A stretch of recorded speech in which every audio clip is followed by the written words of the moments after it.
one more time. This is Late Night 211. I'm Nate here with Michaela in the booth. How's it going, Michaela? Nate, it's going fantastic. It's even better the second time.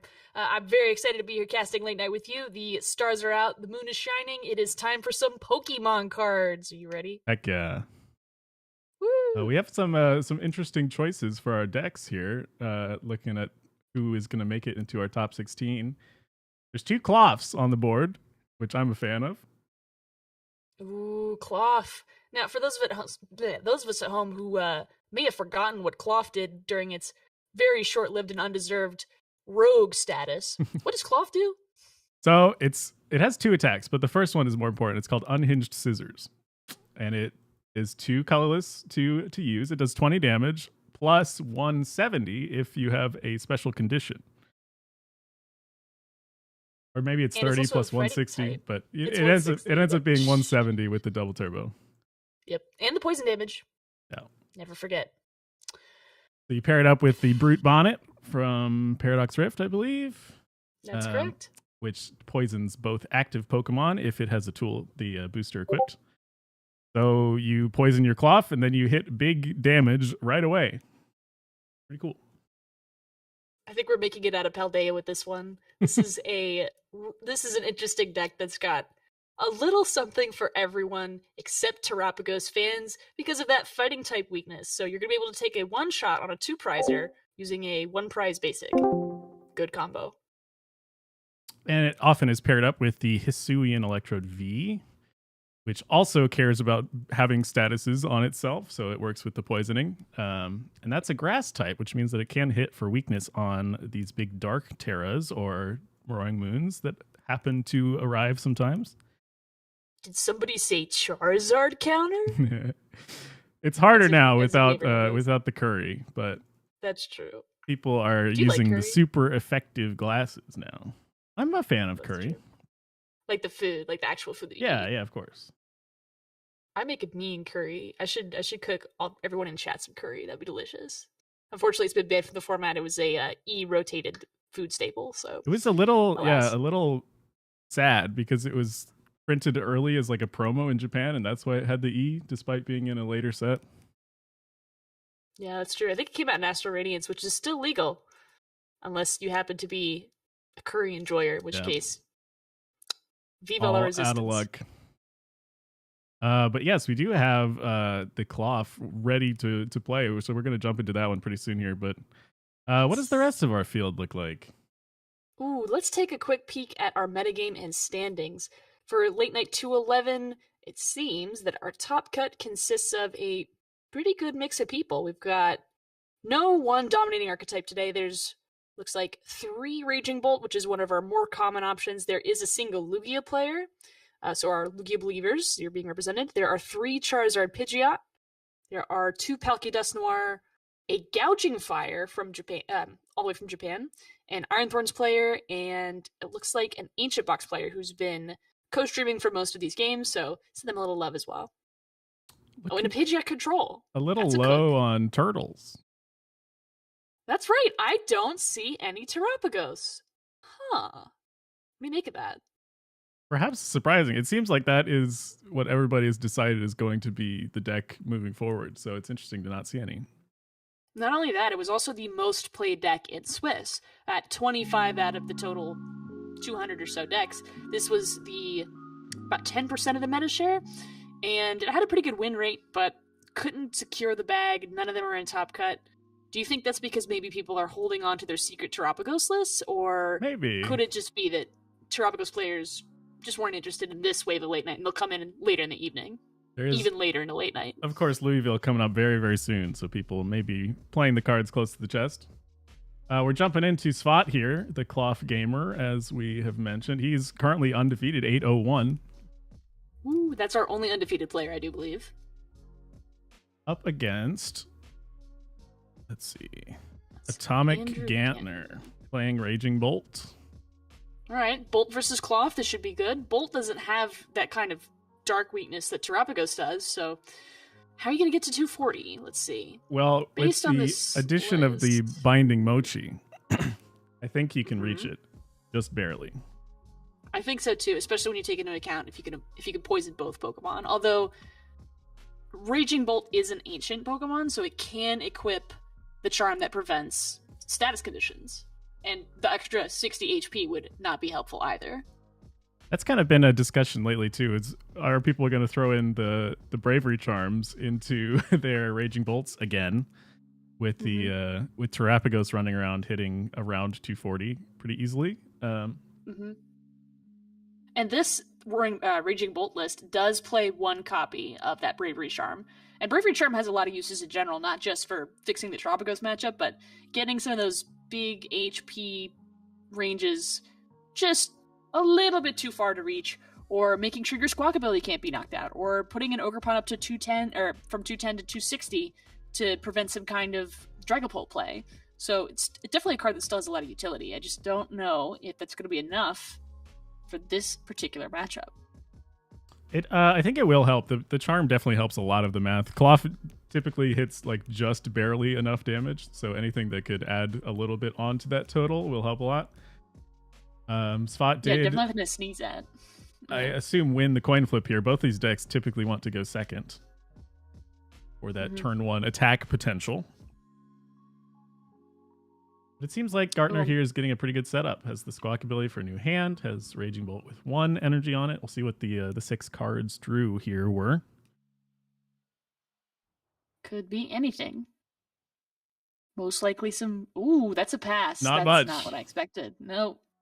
Although, given it's turn 1, it's not like you could play a Sada, so there could still be plenty of resources in hand, and maybe this is just a chance to save up, not use an Ogerpon too soon or an Earthen Vessel too soon, just to make sure there's no easy knockout options. But I don't like the look of Squawkabilly pass, especially with the Sada in the discard. The Cloth hand is not the best either, to be honest. No. Plenty of energy, so that's usually the hardest thing to grab. I mean, there's Colress Tenacity now, but that's a 1-of in this list, so I wouldn't expect a ton of ways to get special energy out. Some debate over the Nest Ball option. They're checking their prizes. You could go for a Squawkabilly, but you're discarding a lot of supporters, whereas you could just instead get maybe some out to get... I don't see Brute on it, actually. Do you see Brute anywhere? No, it's so starting with the Sneasler is nice for the extra poison damage, but it's going to be harder to get the poison onto the Cloth this turn. So we're going to, I think, run into... Well, the box helps a lot. I forgot about Secret Box. What are your discards off this for the Secret Box? You got to discard 3 cards, so it's got to be... Everything but the Mochi. Yep. We've already Arven this turn, so we don't need another supporter yet. It's the tool. Artisan would let you get the Brute Bonnet, but that's the item. Luckily, Secret Box grabbed you supporter, so it's okay that every single supporter got discarded. That is actually enough for the turn 1 attack here, so the Squawkabilly is going to go down. Oh, I can believe it. A lot of debate here. Although, then again, the Squawkabilly is going to discard that Chorus you just searched out. Now, with the active Squawkabilly from the opponent being resistant to fighting types, at 160 HP, that's enough still with the knockout as long as you get the poison down. There's the Brute Bonnet. Now, Hisuian Sneasler just needs to scoot on around, and the got a set first of wheels. knockout of the game is in progress. Oh, yeah. So we just need that little Nest Ball, and the whole hand is ready to go for the next turn. That's got to feel good. There's some debate, it looks like, here. Do you get a second Cloth? Do you set up a Fezandipity? Looks like we go for the Squawkabilly. Squawkabilly will get that hand refreshed, so Colress will just not be used. Finds the Fezandipity as well. This has turned into quite the setup from Spot. That Secret Box just allowing them to reach untold potentials. Yeah, that was 180 with resistance. So, with some poison damage and the plus 30, that's not quite 240. I think that's 220. Am I cooking? Let's see. We got to do some math real quick. I think you need... I mean, you need it's Mochi adds 40. Plus it's 160. It's 160 plus 40. plus 40. Yeah, it's 230. 230, another 10 with the poison. It's okay, there we go. Actually, it's another 30 with the poison because of Hisuian Sneasler. There's just such, like 4 different numbers to add up here. And you can't even use your fingers anymore. That's like 160. That's more fingers than I have in my hand. Okay, we're going to see a Pokestop, grab 2 items, that's pretty good, and put a Grass Energy to discard, that's always useful. You'd rather that than the Radiant Greninja.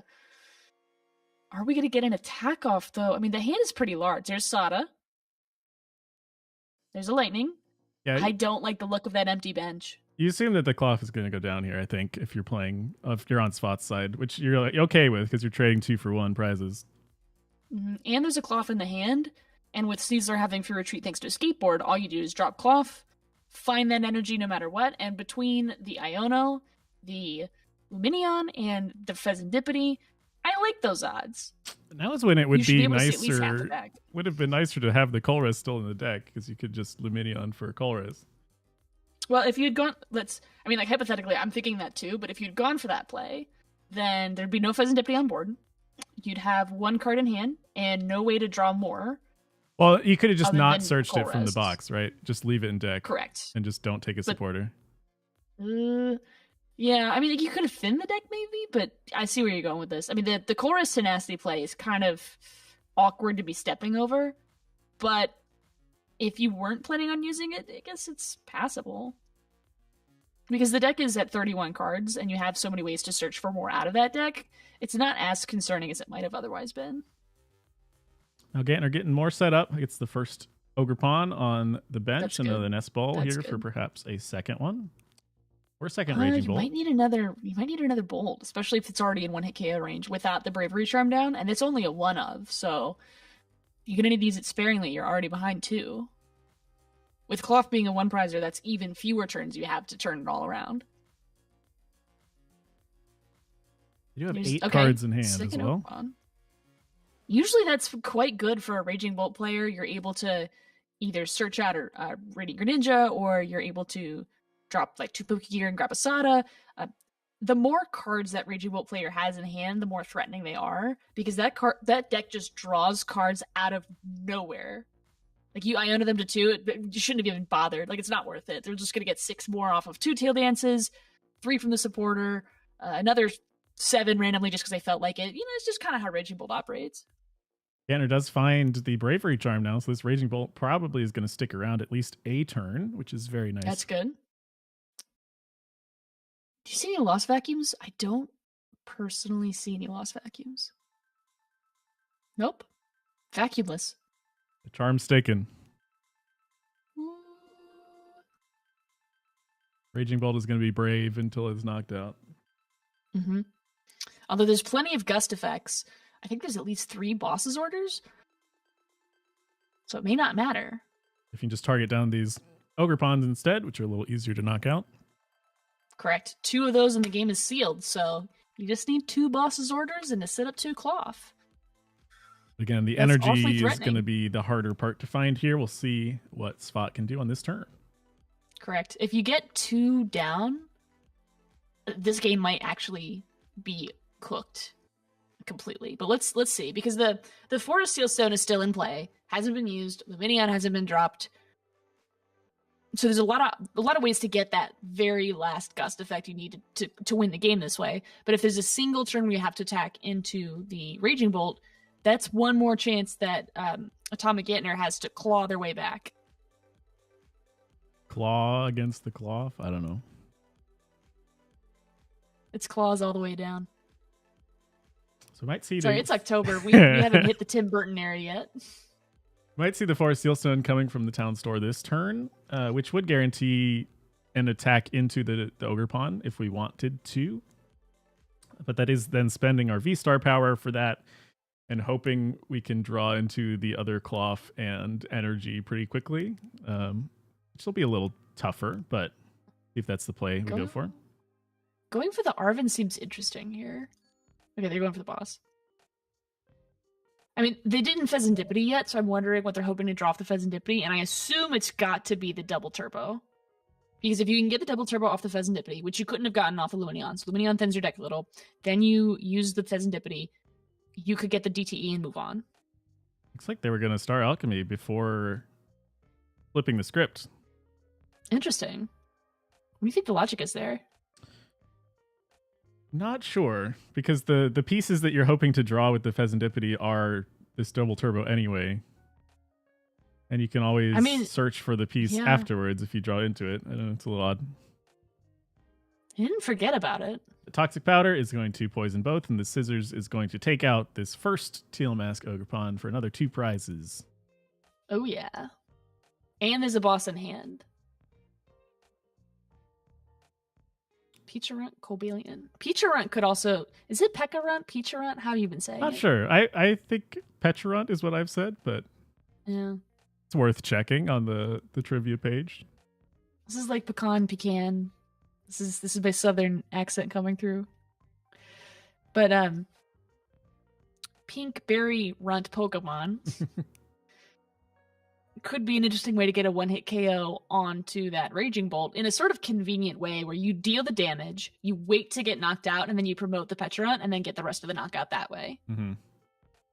So it's not technically the same as a one-hit KO, but you only use one attack to resolve the damage you need to get to 290, which is unfortunate because the Bravery Charm doesn't prevent that poison damage. So it could feel like a missed opportunity.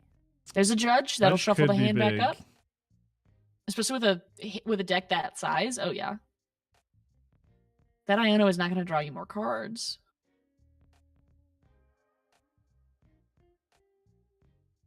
Snow Gantner's feeling pretty okay, to be honest. You're going to take out the Cloth here. They're low on cards. There's no replacement Cloth. Yeah, half done with energies in the deck. Mm-hmm. And the Charm is a big problem.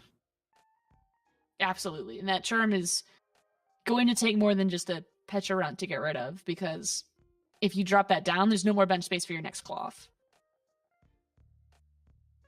So this is pivoted the game around from a you can win this turn into a you could, but are you really gonna?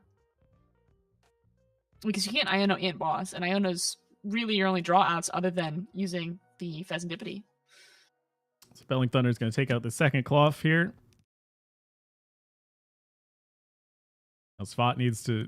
the next top 4 cards need to be Boss, Cloth, Energy. Sneasler promoted. There's an Energy Lotto that could cover a lot. The Town Store could thin the deck a little bit more, then you use a Pheasantipity. And Town Store is also going to reset the Iono and put more cards to the top of the deck. So that's a relevant consideration, that they're no longer on the bottom. Well, it was judged, so the deck was shuffled anyway. Oops. Silly me, getting a little ahead of myself. Which is a little surprising. I've heard some discourse about Judge being perhaps coming back into some decks, so it's interesting to see it in Raging Bolt here. Absolutely, and Raging Bolt used to not like losing all of its hands, but times change. This is like when Mew started incorporating Path to the Peak, and everyone was just like, why would you do that? That's a Mew counter card, and all of a sudden it was really good. Okay, so we have found the Cloth and the Energy here. The Pheasantipity draw was really nice with the Night Stretchers. So it is a big swing into the Raging Bolt, which leaves it at 50 health left, thanks to the Bravery Charm. So there is that possibility for a Pecharunt later on to knock out the Raging Bolt with poison. Yeah, that poison damage is not going to be helpful. Are we going to see an Iono? I'm not convinced. Going for it. Throwing the Pecharunt away. Perhaps hoping that just poison on its own from Sneasler will take out, which will take an extra turn. It'll take 2 turns of poison. That's true. And the hand did not have any other better draw cards either. So let's see. 210 drops you to 240. So the poison, turn, of course, does tick on both players' cleanup stage. So if this Raging Bolt kind of has to leave the active this turn, which isn't the easiest thing for Raging Bolt. They have a couple switch cards usually, but 3 energy if you want a hard retreat is pretty rough. And this is a pure energy retrieval. So you could Sada attach, manually retreat, but then how are you going to attack with the next? I guess if you used an Ogerpon, you could retreat into an Ogerpon and take a knockout with that. There's a funny angle here where perhaps if the Raging Bolt stays in the active, it'll take another 30 from poison. Oh no, if it stays in, it's just knocked out. Correct, because it'll take 30 this turn, 30 the next turn, 60 is enough to do. I was wondering if a Squawkabilly Motivate would ever matter, like an extra 20 damage from a Motivate. Well, it can, and it has. Although I don't know if you'd want to commit one of your DTE or your jet to the squawk ability to do so. You know, there's a cute play where you attack with Pheasantipity using a jet and a DTE because it hits the bench. Yeah. Why wouldn't you? Except I do think there'll be more efficient ways to deal that damage than a double attach. And if Ganner doesn't find the switch card here or the prime catcher, it's just the game is over. It feels like so. With so few cards in the deck, and we haven't seen a catcher yet, I'm just wondering, is it in the prizes? Because there's plenty of juicy 2-prize targets to take out. There's Asada. Okay, we're going to need it to come off these top 3 cards, I think. They're out of Greninja, they're out of Teal Dance. Did they secure the bag? And Pheasantipity's off because the poison didn't take a knockout. The pause here is not a good sign. No, and the rough part too is that if you use Prime Catcher, Cloth is not in the active anymore. You're going to take a knockout on something else, and Cloth will be able to go right back up there and deal another huge blow. Getting some energy back doesn't exactly help in our predicament here. What do you think the plan is? I mean, what are you going to do with all those extra energy? I guess manually attach retreat. Maybe go into the Radiant Greninja, make them get another boss. Because you can't attack if you're manually attaching. Burst Roar is not going to help you here. That was manual to the... Okay, so they have Prime Catcher. They're going to swap into the Ogerpon and attack with that. They have to have something. Although, why wouldn't they attach to the benched Roaring Bolt or Raging Bolt and then attack with that? There's Prime. Who's our target? Are we going to... Probably Pheasantipity. I mean, it's got to be Pheasantipity. Yeah, that seems like the best. Although, this is... If Ogerpon's attacking, I take that back. Ogerpon will just knock out whatever Ogerpon can afford to knock out. Taking out the Brute Bonnet is nice as well, because this shuts off the ability to add poison in, which they do need for the damage. Mm-hmm. The only downside is Arven will be able to grab another Ancient Tool and a Brute Bonnet, assuming both are in the deck, which I do believe there's still at least one more of each. So, a single copy of Arven should undo this play. And I think that could seal up the game if both resources are left in the deck. Catcher, hold on. This is a roller coaster. The double swap? That's a heads-on catcher. Take out the cloth? Take out the cloth. Take out the cloth. Okay. Big 360 damage from Myriad Leaf Shower. That's gotta feel bad, double gusting just to get a 1-prizer. But that was the most optimal play you could have done here because you had to get it out of the active and you had to get the cloth gone. Brilliant play. See what Spot Masterful can do gambit. here. There is the Pokestop in play, which you can spin. Bit of a risk, though, because both of the cards you want are a Special Energy and a Pokemon, which recovery options for both are limited. I mean, I think there's Night Stretcher. There's Night Stretchers. How many of them? Is They had 2 in hand last turn, and they used 1. Let's see. Okay, there's 2 total, so there should be 1 left in deck. We are spinning. That's pretty good. That's pretty good. Didn't discard any key resources. We'll take that. You definitely want to nest before flipping the script. Pheasantipity? All you need to do is just attack with just 1 cloth. Just 1 cloth. There's 1 in there. Spinning out again with the Arven. Oh, Blood Moon Ursa Luna. With a total of 3 prize cards taken, it'll only take a double turbo to take that knockout with Blood Moon Ursa Luna. Perhaps the backup plan if we don't hit the cloth this turn. Mm-hmm. There's an argument about thinning your deck here before you use Pheasantipity, which is why that Ultra Ball's coming down. Or, okay. Mochi. You need the Mochi. Don't you need the Mochi? Yeah. I guess it depends on if you're going for the bear or not. That's true. Both plays are kind of like equal. You have a nest ball. You want to get the bear. Oh, I guess it's the same. Yeah, whichever one you get, you nest ball for the other one. I guess if both do the same amount of damage, you'd rather have the cloth. Yeah. Because if it gets knocked out, you could still just get the bear later for even less energy attached. So between this flip the script and the energy lotto, we're looking for the double turbo. There, we found it. No, there it is. So that should be the game. So that Mochi, don't misclick. Don't misclick. Finding all the tools they need, Spot, There it is. in the final turn here. And Clough pinches their way through our Raging Bolt player for game 1. Actually, is this top 8? I don't believe it is. It's top 16. It's top 16, so that is the whole set. There is no game 2.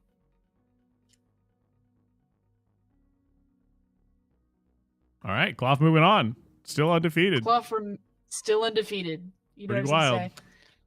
Yeah, no one is eating any crab today. All right. Seafood is off the menu. Actually, it's not even a water type. Is it really seafood? Probably not.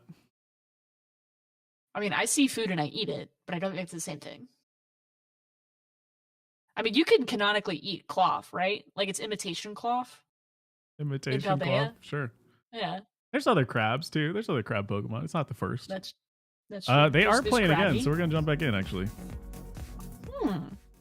Is this a game for fun? Did we change the top 16 rules? who knows? We get more Clough though, so I'm not too worried.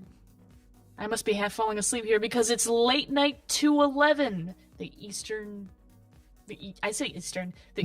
version.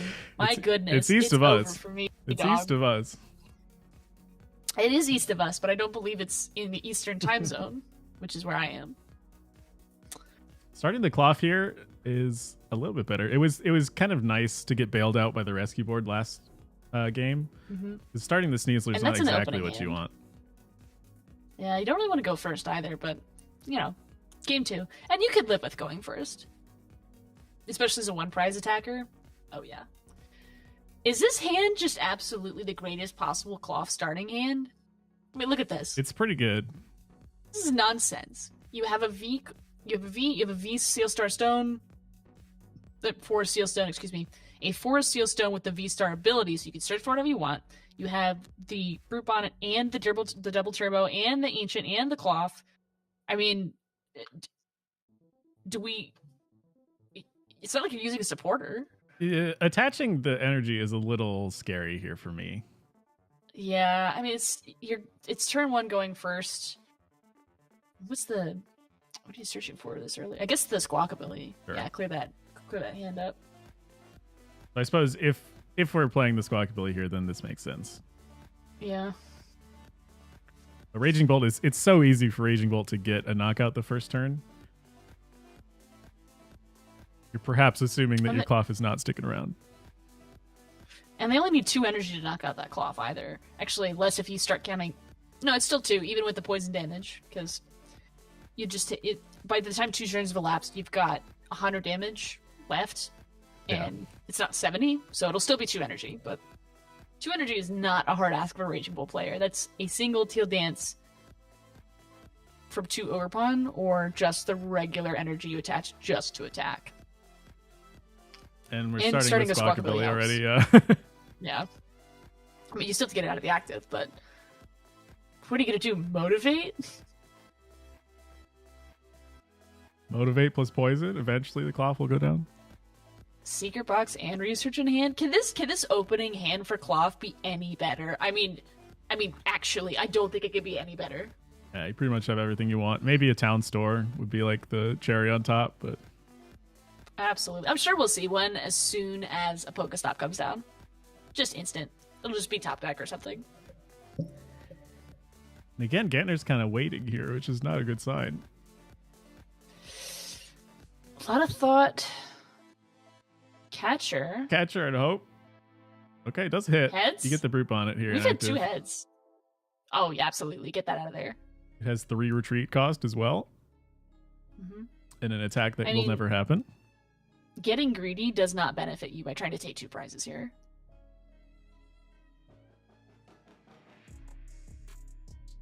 Actually, there's a debate going on. This has been a very thoughtful game, too, for Atomic Ganner. You know, we don't always get to see the pace of play where you can sort of tell what the player is thinking based on their speed, but it's always fun when you just kind of glean a little bit extra about the game from the way they're playing it. It's not something that people really get to study a lot. When you talk about decks, you go, oh, you know, this takes a knockout on this, you know, this Terrapagos, it's worried about Dust Noir, things like that. But you don't often get to analyze your opponent when you're playing these online games because you can't see their body language. And that's a skill that in real life, a lot of people will have different tricks around. Like some people will only wear masks at events, so you can't see their face if they're smiling because they've got the good play. That is a interesting aspect that we do get a little bit of when we see these time gaps in between plays, but that's all we have to work with in PTCGL, unless you start counting emotes. I don't think anybody should count emotes. That Squawkin' Seeds was 2 Sada's Vitalities hitting the discard. Where's Palpad when you need her? And we are getting rather set up, but those 2 Sadas, you would rather them be in hand here. Briar to the discard from a Vessel. Another important change here for Gantner in the second game is that they have benched the Sandy Shocks, which is the Raging Bolt's 1 prize option. Which can throw off the math a little bit, because last game it was 2 prizes. With poison damage, it could be able to take a couple one-hit KOs, although I don't believe Sandy Shocks reaches those numbers. Yeah, you'd be 10 off for the Cloth, because it does 90 with its burst. Mm-hmm. So we need at least a couple turns of poison for that to work, but it's it's doable, and it's also still a option to take damage if you're unable to get the Raging Bolt off. It only takes so many energy, so there's a Teal Dance. That bitch is awfully full, and there's only one Ogre Pawn. Finds the Sada off the Poke gear. Triple Sada, kind of turn 1. Not bad. Not bad at all. 2 energy down. If you find the rescue Interesting board, choice to attach the lightning to the Sandy Shocks. Oh, they're committed to. It's the only other ancient on the bench currently.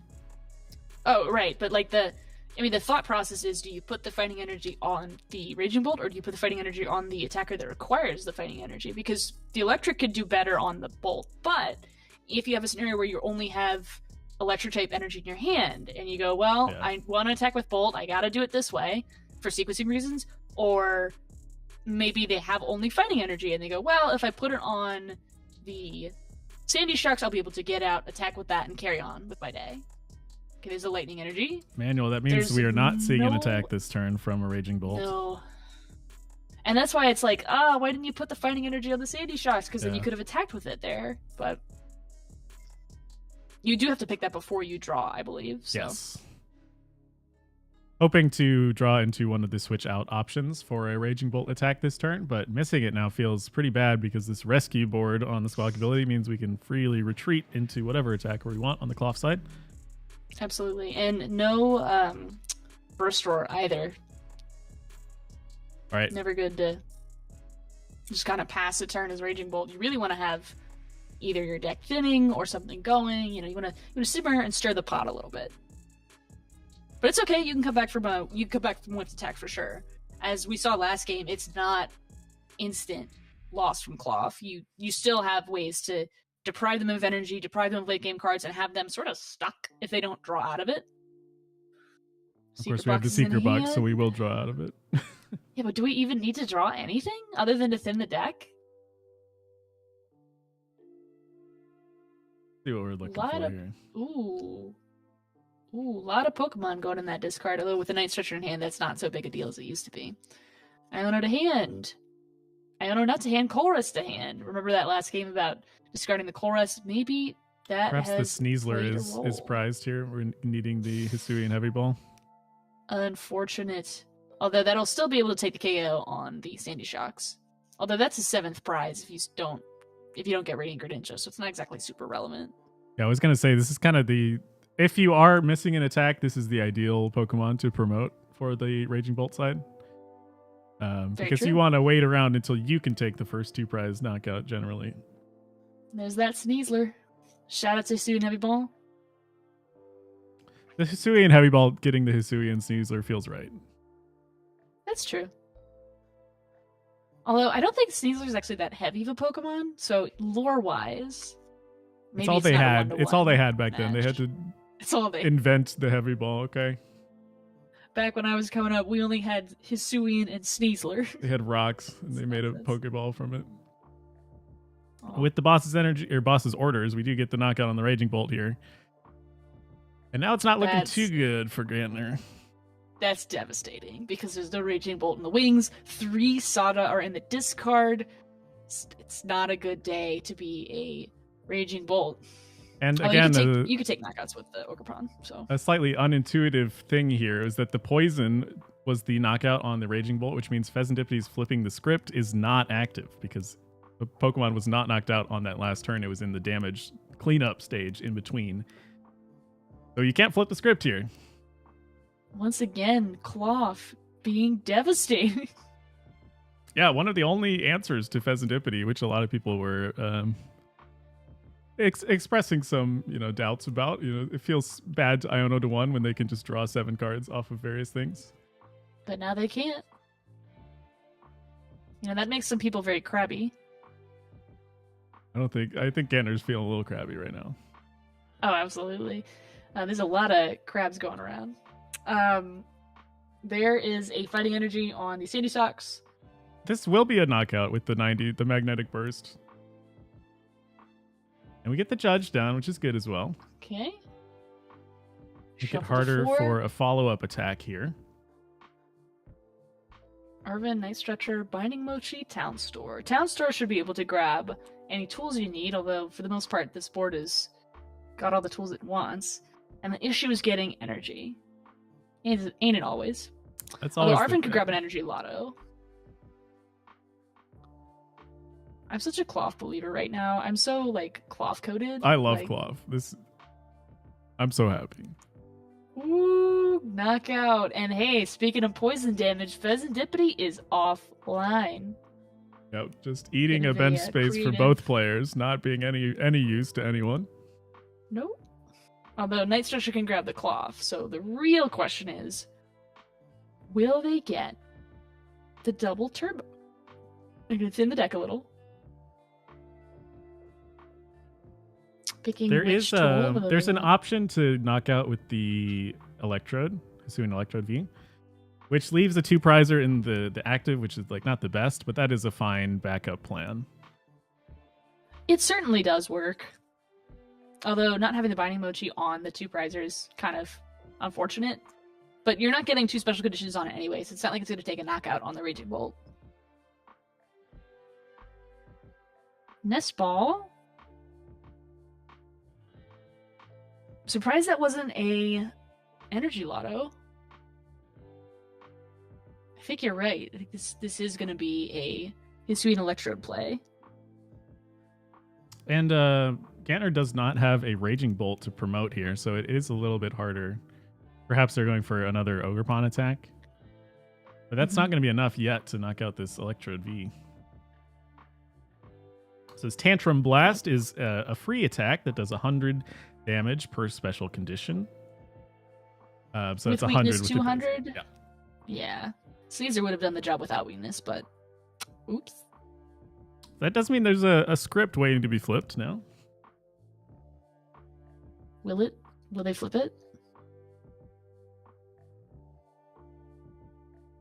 You got it. I mean, obviously they'll draw cards, but the script, is the script going to flip all the way over, or is it just turning another page?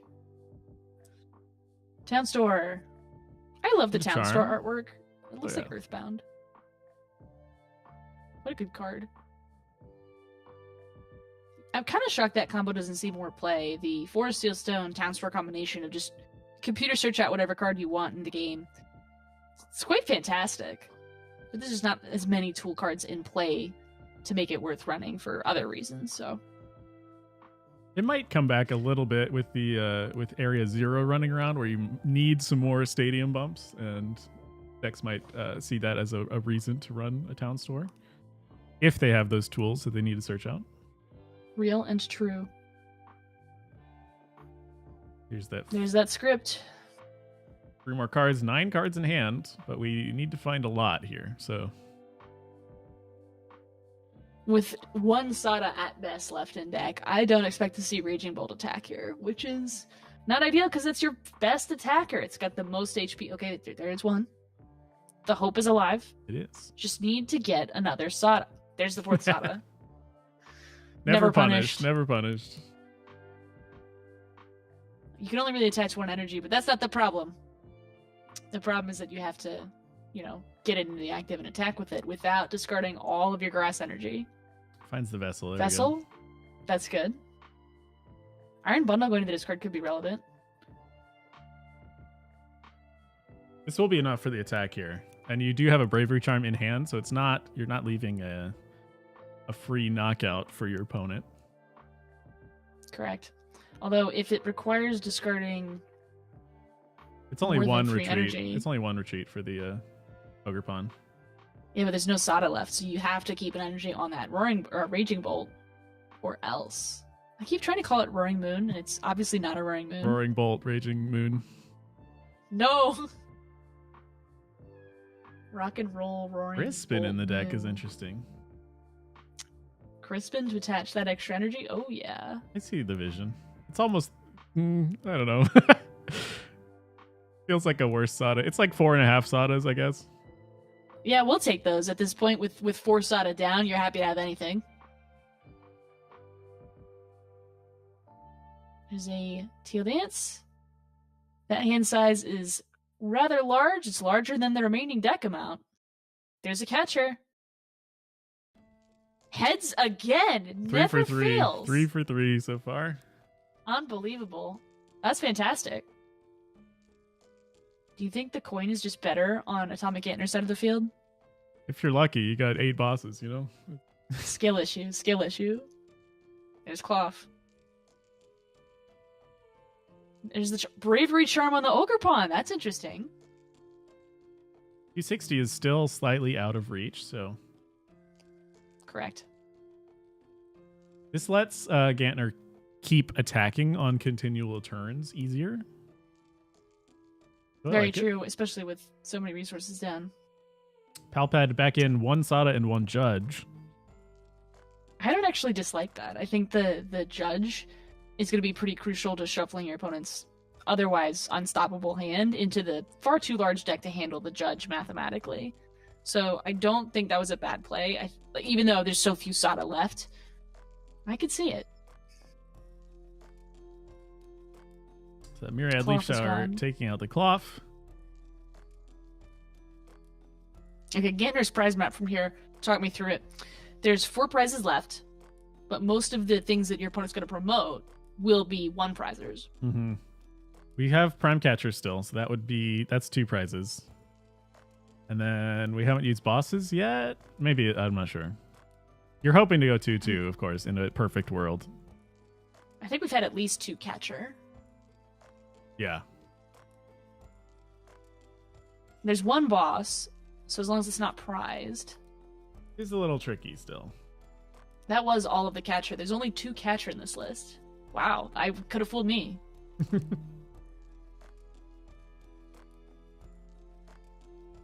Now, Spot without a Cloth in hand does have the Arven to get some pieces. We have the energy if we find the Pokemon. Oh, Night Stretcher will get it as well. But thinking through here as well, there's no attack that will knock out this Ogre Pawn with the Bravery Charm on it. So I suppose thinking through their prize map and how they are planning to get these last 3 prize cards. And flipping the script or the Pokestop did not get a gust effect, so there's not going to be just a convenient gust around the Bravery Charm this time.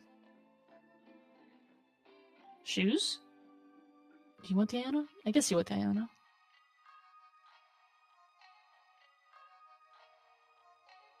I mean, it's Iono or you dig for the boss, so.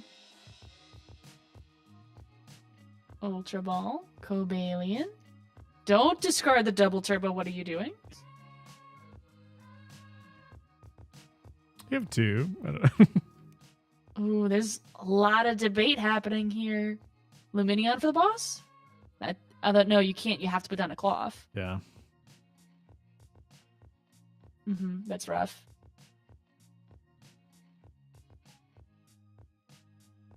I've heard someone say Petrunt, Pika so- Runt. Okay. I don't should know if look I it up. agree. Yeah, I know. I'll do some research. Yeah, I'd love to hear the official. Toxic Powder. There is the pink berry Pokemon. Being very safe with it, yeah. Yeah, that is the sweet flavored Poffin ingredient Pokemon. Actually, there's a lot of sweet Poffin ingredients.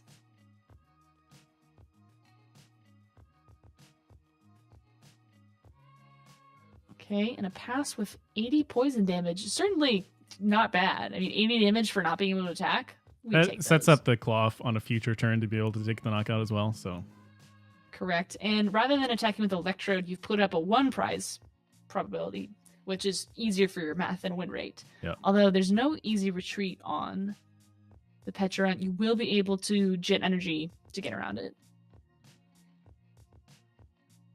According to Bulbapedia, the trivia section, perhaps Petrarunt comes from Petraberry or peach, as it's called Momowaru in Japanese, which is peach. So Right, it's I from believe the, that it's Petrarunt. Yeah, it's from the myth of Momotaro. But does that help us pronounce it in English? I would say it's Petra. I mean, it's a Petraberry. It's peach. All right, we'll go with Petrarunt. I'm willing to believe. David had a good point in chat about the Crispin. It would let you fully stock up a Teal Mask Ogerpon on one turn, which you can't do with Sada. Ooh. With the Teal Dance, Manual Attachment, and Crispin Attachment, you could instantly attack with the Myriad Leaf Shower. Here's that one of boss. That is one of the two options we needed for our 2-2 prize map from Gantner.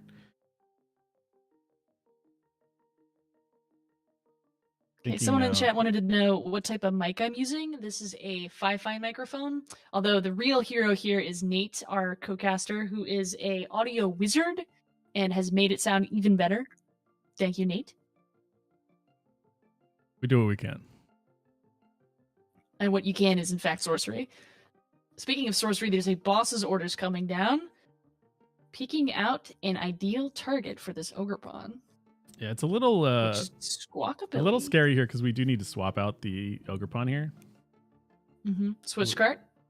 Little heal, little poison control. Oh yeah. Does it? And 3 matter, energy though? off of this Raging Bolt will do it. I don't think the 30 heal matters because the cloth will still knock out that Ogerpon. Oh, correct. With the charm on it, yeah, The 230 Mochi is and enough. the Sneasler, yeah. Oh, you still have to get the Mochi, which, if there's an Iona or a Judge coming into play, could, tweak the numbers. Yeah, we're already in the Bellowing Thunder portion of our turn here, though, so this is going to be how the hand stays for now. This is so rough. I kind of wish you'd been able to get off the cloth attack last turn because there's just all this energy sitting in your hand and nowhere to put it. And taking out the Squawk ability is an extra bonus because that is the free retreat option that Cloth has currently. So getting into our potential Cloth next turn is going to be a little harder. Yeah, no jet energy. You can't attack if you jet energy. So probably we'll see an Electrode promote because at least you could. You could leave Petra inactive and get the bonus poison, but what is that really going to do for you? But you have the switch card, so the Electrode being promoted means you can heal it and you can carry on with your day.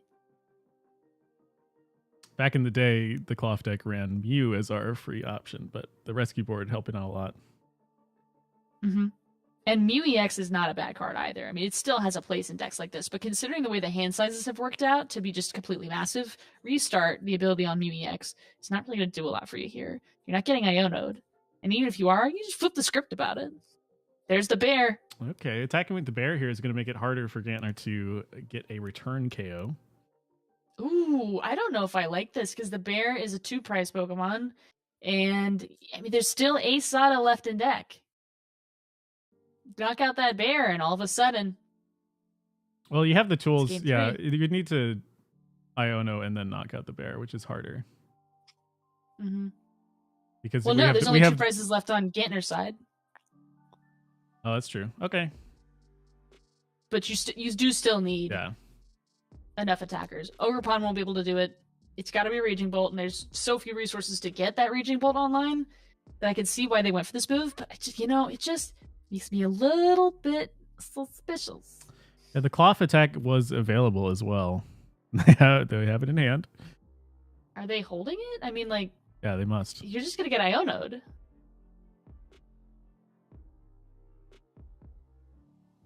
It is late. Let's be fair. Some of these top cuts, your brain is just slush by the time you get through the whole tournament. I don't think that's what's happening here, though. Ooh, that's gonna be the knockout. Leaving the bear up. Yeah, with the cloth attack available, it's a little interesting. Mm-hmm. I guess rough, perhaps buddy. you're assuming the prime catcher hadn't been used yet. They were down to 1 Sada, but final Bellwing Thunder smart. will take us to 1-1. And that is the way to do it. I mean, that is not an easy matchup for our Raging Bolt player. Absolutely secured the bag. Good work there. This game 3 is going to be very exciting. We'll be able to go first this time unless, for some reason, the cloth player decides to have mercy. I don't anticipate that. I anticipate those crabs being angry. See how many Pokemon catchers land in this game for Gantner. We're 3 for 3. There's 2 catchers in the deck, so that's just, you're getting a lot of mileage out of those catchers.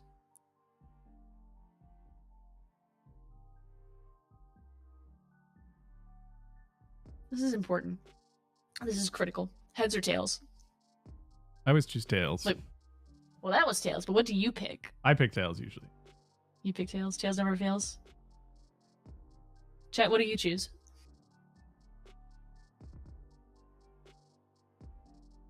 Because then you get the cool, like the ones are always cool on the dice, You want to flip up the name of the regional. Oh, I love those. The regional dice are so cool. You can get them at Louisville this weekend, I do believe. Mulligan from Svat. Okay. It happens. It's been known to happen. That's a pretty good start. You've got the cloth. Never really a bad feeling to start with cloth. You already know what you're going to do with it. Pheasant dipping in hand is not atrocious, and the Hisuian Heavy Ball will let you check your prizes, but no supporter, so that Ultra Ball is probably going to go for Luminion. We'll see. Gantner gives away the Pokestop as well, but finds Earthen Vessel off it. Not too bad.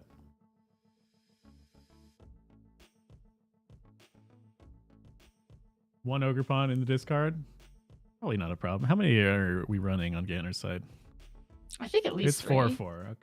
It's 4? All right. Four's a good number. Some people like to trim down as much as they can. Yeah, I mean, the general rule of thumb is however many you need +1 for your most critical deck assets, and Teal Dance is a essential part of this deck because that draw carries. It's just 1 card, but it carries. And having the extra energy on board as well for the Bellwing Thunder, of course. Certainly. But if you look at the deck's draw engine, it's Sada. And then every item under the sun that draws you cards. So anything that helps. It's like a draws of 1,000 cuts. It's a lot of small things that all add up to a great consecutive whole. And it makes sequencing sometimes challenging for new players, but most of these cards aren't sequence dependent. I mean, a Trekking Shoes and a Pokestop don't interact in such a way that make it impossible to use one or the other in whatever order you like. So this is why Raging Bolt is often a deck that people recommend to beginner players. If this is your first online tournament they're watching, it's definitely still a strong deck to choose right about now. I know we're watching Cloth absolutely shear through, but that's only in theory, because Raging Bolt just won the last game. I would not have predicted that. I would have said Cloth would just win every time. Finds the Radiant Sneasler off of the Heavy Ball once again. Yeah, she keeps going into the prizes. That's sassy of her. She didn't want to come into work today. Nope. Question is, are we hitting the stop here? I don't think I would, because you want to be able to Ultra Ball, get Luminion, get your Colress Tenacity, and then carry on. But Squawkabilly, I was wrong. We're going for Squawkabilly. This draws into the Luminion, the 6 cards here. Well, then what if you just, again, it draws into the DTE. You just have the DTE. We don't yet have the booster capsule for the poison. Oh, you definitely want a secret box. That'll do it. Just get the secret box off the shoes. Do you ever just look in your shoe and you find a whole box that might be the best shoe of all time. That was the shoe box play. Incredible. Well, the cards we throw away are a little lot of tricky here, though. That are now not important because you just draw everything you need. You already have the Pokemon search. You just get the tool. You're done. All of these discards hurt a little bit, though. You're not getting away free with this box. Sure, but what if you just took an immediate knockout? Isn't that nifty? Keeping the tenacity. Mm-hmm. We haven't used a supporter yet this turn. I'm sorry. Was that massive hand of cards not enough? Not yet. I guess the Colress will grab you the DTE you need, so, why bother? But getting the boss here is huge, because now we get to goodness. target down the Raging Bolt that has the energy on it. Well, don't you still need the tenacity to get the energy? No, the cloth has energy from the initial 7. Oh, you're right. How foolish. This looks a little overpowered. It's exactly what the box bailed out spot there. The 210 from the scissors, and then an extra 30 from poison. Again, preemptively turning off Pheasantipity for next turn. Yeah, I can see this matchup being cooking. This matchup being pretty difficult for Raging Bolt here. I can see. And the draws do not help either. Starting with no Ogre Pawn in play that's a rough day. You have at least the 4, plus all your basic search outs, plus all your draw outs. I mean, where are they hiding? Yeah, and this is Gantner, a list with the Bravery Charm, which helps a lot as well. But some lists have 0 Bravery Charm right now. Mm-hmm. We're going to need that Bravery Charm to come out this turn, frankly. Okay, there's these Sandy Shocks that'll, every wedge you can get in to make this game last longer is what the Raging Bolt needs to be doing. So, shout out to Artisan. You could have maybe played the Nest Ball to not put down the Artisan, but then the Pokestop would have been there. So, Artisan had to come down, and that means had to give another Pokemon out to Gantner so that there couldn't just be a take 2 knockouts, be done kind of game. Mm-hmm. We have a lot of basic search outs in this format. It's kind of weird to see a bench so empty. That's true. With that Ogre Pawn in the discard, not on bench for our drawing here, and Pheasantipity not being much help either. We'll see what this Ultra Ball grabs. Can't even get Squawkabilly. It's turn 2. Squawk. No more squawking this game. No more squawking this whole set. It's all done, actually. No, what? We're not allowed to squawk anymore? Not squawking and seizing, back. perhaps separately. So squawking or seizing. Yeah. Okay, I'll make a note. It's going into your permanent record. Sure. It's gonna be like 3 or 4 years from now. I'm gonna go, hey Asmo, I've got this note right here. What does it say? It says no more squawking and seizing. No. Do you have an explanation for that, sir? I have no response. It was in the past. I'm a different person. You changed to permit squawking and seizing. Okay, that's good.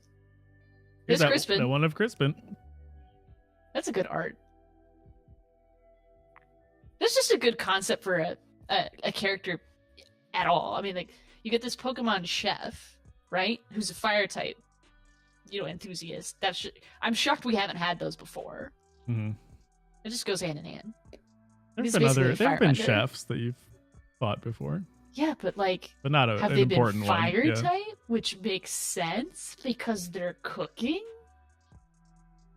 I mean, there's a lot of cooking happening on screen. I wonder if we're thinking about the Ogre Pawn attack with Crispin here. It looks like not.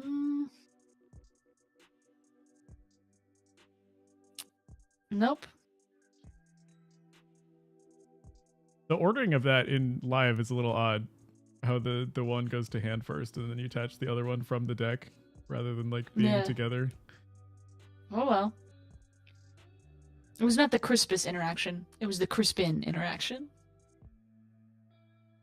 Knockout on the cloth. We need to go through the rigmarole of finding a double turbo again. But with the Colress Tenacity in hand, that will not be too hard. It is about 1 step long. Yep. Draw the mochi even? Yeah, perfect. I mean, these draws are blessed. Arceus came down personally and said, "This is my time." The crab is moving forward, he said. Did somebody order an undefeated cloth deck? Yes, they did. And here it is on stream for all of us to enjoy. Hey, Nate, I've got a question for you. If someone wanted to be on our stream and have their game commentated, what would they need to do? Well, if you first need to make it into top cut of either of these two waves, but then you can request in the Discord, and you can even get a few codes for stream your game for us. So it's not a bad deal. You just stream your game in Discord. We pop in, get the gameplay, and we can watch true. you All win. you do is pop on over to the late night Discord, and you could get 20 codes if your game is featured on stream, which I do believe actually extends a little bit farther down from just top 8. I think this is top 16. Yes. So that's even more chances, and you will have another chance this evening. Very exciting. For our NA tournament. Thank you, Nate. I appreciate it. Anytime. But what time zone specifically? Never mind. I'm being extra. Ogrepon attached teal dance draw. This is a familiar dance.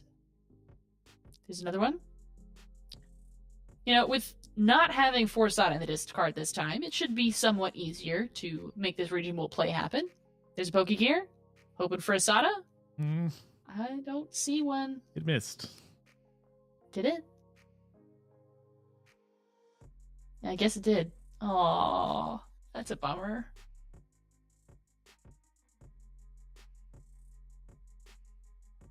And you know, one of the good things about... Ooh. Yeah, go ahead. No, it was not as important as what you had to say. I was going to say the Bravery Charm is not here, so a knockout is almost assuredly coming back on if Quaff gets the turn. That feels bad. That feels so bad. I mean, the only out here is to retreat into the Sandy Shocks and pass if you can't get off that attack. Ooh. Prime Catcher. That'll do something. I think you had to promote the Brute Bonnet. Try to get it trapped, yeah. Yeah.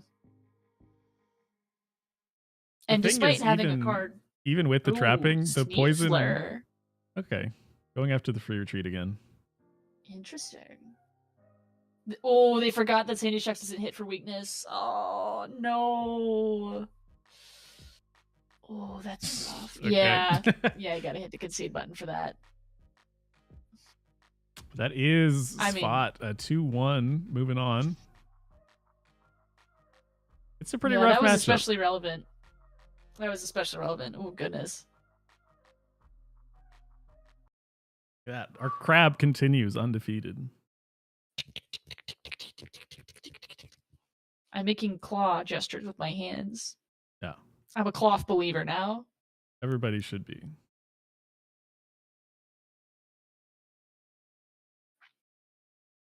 Well, who are we going to watch next? We have a... Great question. We have a good selection of options to choose from. Chat, if there's a matchup you'd like to see, let us know. You can figure out who's playing with us at the Late Night 211 standings tables, so you can see who is playing. And if they're streaming, we'll get them on stream. If they're not on stream, then we should compel them to get on stream with our magical compulsion powers that we definitely have. Yeah. Cloth is going to play Gouging Fire next, which is a matchup that nobody was ready for. We have to watch that. I'm sorry. I know we just watched Cloth, but we have to watch that.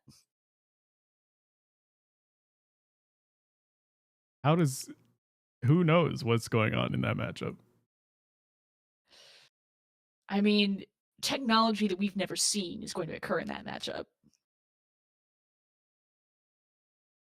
How much health is Gouging Fire has? 230? It's not great. That's prime Cloth territory. Ooh, don't even need the point. I mean, actually, the one benefit there is that Pheasantipity will still work because you'll deal enough without the poison, right? No, poison will still yeah. It's 210. Pheasantipity will still work. Or still not work. Bird math. Although Gouging Fire does tend to run more one-prizers, people will run that Moltres, which I believe does 90. So you still won't be able to take a one-hit KO on a Cloth, but... We're going back into Cloth gaming. That's what everybody wants to see. Yeah, I mean, it's not a question. They were undefeated. We're about to cook.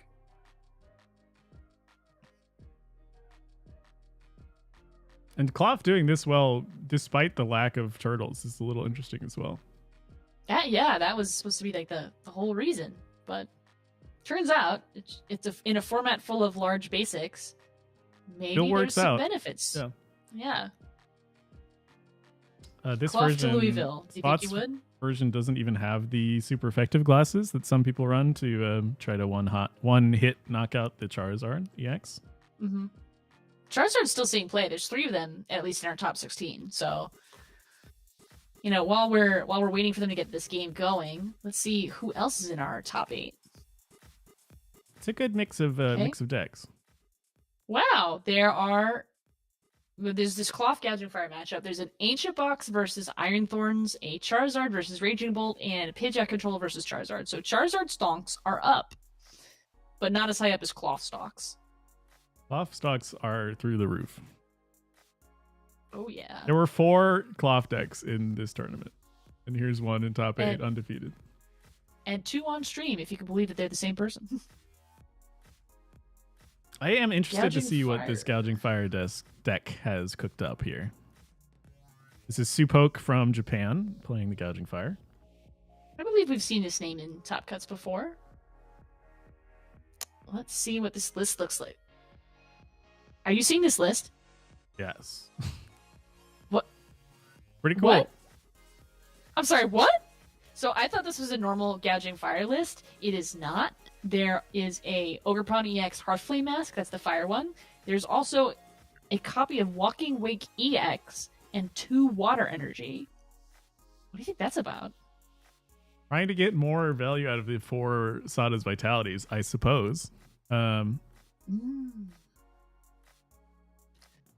Walking Wake is, I believe, an attacker that does more damage into poisoned Pokemon, so it could maybe knock out an Electrode. I suppose. I don't know why you'd want to use it. I'm wondering what other capsule. Yeah, what other conditions are you expecting to happen? There's no way of capsule. adding poison yourself. Yeah, and Magma. Oh, you know what? Remember we were talking about how Gouging Fire couldn't be knocked out. It would get the poison knockout. Magma Basin will add extra damage counters, so you could turn on Pheasantipity that way. True, that's true. Didn't think about that. Oh, you know what else is cool? 2 Water Energy. You could attack with Greninja once. Yeah. Take a little clunky, while. But you could do it. Can't even use Sada, but you could do it. I didn't see any energy switch or any resources like that. Oh, there's 3 energy switch. I just wasn't looking. Silly me. So you could conceivably on a turn, Sada, put 2 water energy down, E-switch them both onto the Greninja, and then take a surprise Greninja play out of nowhere. That could be relevant. And this I don't expect apart this to from happen. the fact that there's in this matchup, there's nothing that the Greninja could knock out. Not without some creative poison damage. Oh, the Petron. The Petron is 80 health. Let's go. Ooh. Okay.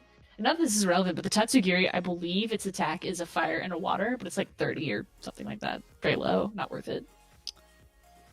Squawkabilly? With Surf, it does 50 damage. Incredible. And there is a double turbo. That's always fun. You can take a knockout. After all, why wouldn't I? Looks like that's the plan from Swat. Oh, yeah. Is there ever a world where you bench the Cobalion just to put it down? I don't think so. I think you just want to keep it for the Ultra Ball. Yeah, Cobalion is only for Charizard, pretty much, or Roaring Moon. But it makes your attacks do more into the dark Pokemon. Yeah, there's a world where it could be relevant versus Pheasantipity, because that's a dark Pokemon with 210, and if you didn't have the Mochi, maybe I guess. it. But otherwise, it's just kind of a handy discard card. Yeah, but Speaking of birds, despite it only being 1 prize, taking out the Radiant Greninja is pretty good here because it makes it that much harder for Supoke to get energy into the discard for cards like Sada's Vitality or Magma Basin to take effect. It's extraordinarily relevant. The interesting choice there with the Nest Ball to get out the Flutter Mane. The Walking Wake is here. Yeah, Spot reading it. What does this do? Yeah, we gotta make sure you know. And that art is just gorgeous. Catharsis Roar will do 220 if it's active, and if it's not active, it'll do 120. It also has Shred as an ability, basically, so its damage always gets through. It's a little interesting for some matchups. Oh, I bet that'd be a great way to get around Mimikyu for like a control list. Yeah. Mimikyu or interesting tag. The Cornerstone Mask. True.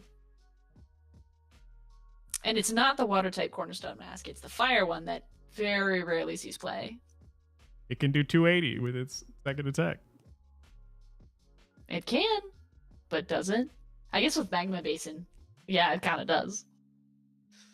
It's just hard to get 3 energy down that are all fire energy. Especially without being able to Sada onto the Ogerpon. There's Cloth. Guess who's back? This 280 help. Having the Bravery Charm is pretty rough here, though, because we're not going to get a knockout immediately. So the Gouging Fire will continue attacking for a bit. Well, sure, but you could still get it with a single attack because of the Pecharunt that just dropped down. So if you get knocked out next turn, you use the Pecharunt to promote, and you get the extra 50 bonus. There's the Sneasler.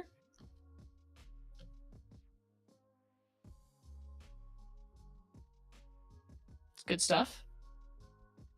And now for the Brute Bonnet. We're going to get the damage on. It'll be 240, all things considered.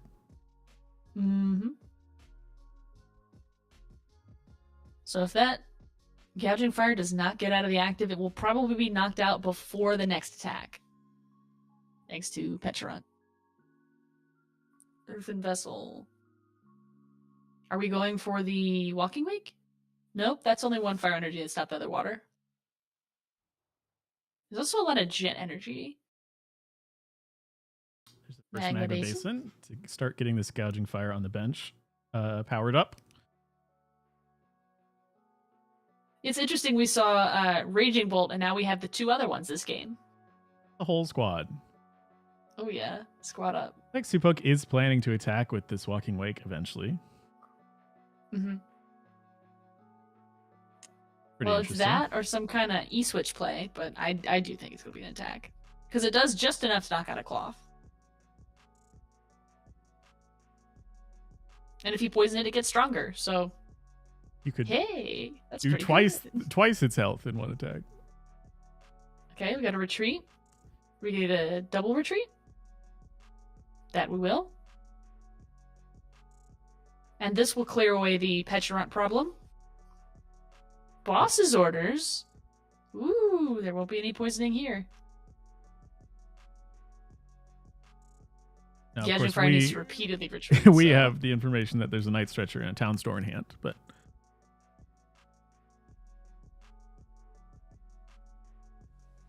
How would they have known? You couldn't have known. You could if they didn't know. And a Nest Ball just to really seal Even the better. deal. Oh, Ooh, right. Gonna need that Night Stretcher. Never mind. We might see a failed Nest Ball here. Yeah, I would say so. Little oopsie. No, what? What are you doing? You still need to poison to take the knock. Well, I guess you don't. No, wait, you do. What? What is this cook? I don't know about this. What are you doing? Yeah, there it is. The realization. Oh no! Oh. Okay. We didn't see it. We didn't see it. We didn't see it. We witnessed nothing. Chat, close your eyes. Here, take this cloth instead. Oh, that's so rough. At least you can flip the script. You could do 10 damage if you want to spend the double turbo. Why? Okay. No. Now Supok can kind of blaze ahead here. Having both Bravery Charms makes it hard. Rough. Ooh. I mean, this cloth deck is not easy. I tried to take it to a League Cup once, and like before the League Cup started, I'm just shuffling through and playing it. I'm just like, this is too hard. Like, I thought this was going to be the fun put down 1 energy and attack deck, and it's actually the sequence 50 turns out because your draw is even worse than Raging Bolt deck. And there's But if you lots can get around of that, pieces that you need to find. Like 4 or 5 and especially things. after a whole tournament of that. So you need the cloth, and you need the double turbo, and you need the Brute Bonnet, and you need the capsule. You know, a lot to get. And Switch we see card? here the repercussions of missing any single one of those pieces. Healing and healing and healing and healing. There's Tatsugiri. There's a boss.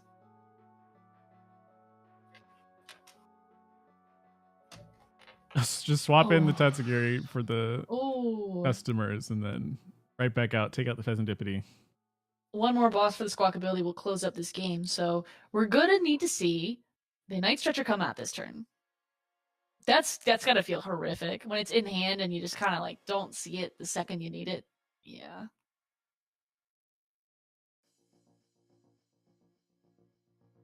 So we'll be able to knock out this active gouging fire this turn. And the one on the bench isn't ready to attack yet, so there's perhaps some saving grace here for Svat. Yeah, the good thing is that no one's really playing Enhanced Hammer, and certainly this opponent isn't, so you could just drop down the double turbo and you'd be safe. Finds the Mochi as well. That's great. The only problem with that play is that now when there's a gust effect, it's going to be, well, it's actually going to be Squawk ability for the knockout, but it's going to put the Root Bonnet at risk. Which, given the end game state, is not really a huge risk at all. It's just like a subtle thing. But when you're playing in the early game, choosing what to put down so that your opponent doesn't gust the thing that you have less of is a real consideration. It's just we're not there. I'm getting a little behind. Town store. Nope. Flipping the script. What's Tatsugiri looking for? Our last boss's orders?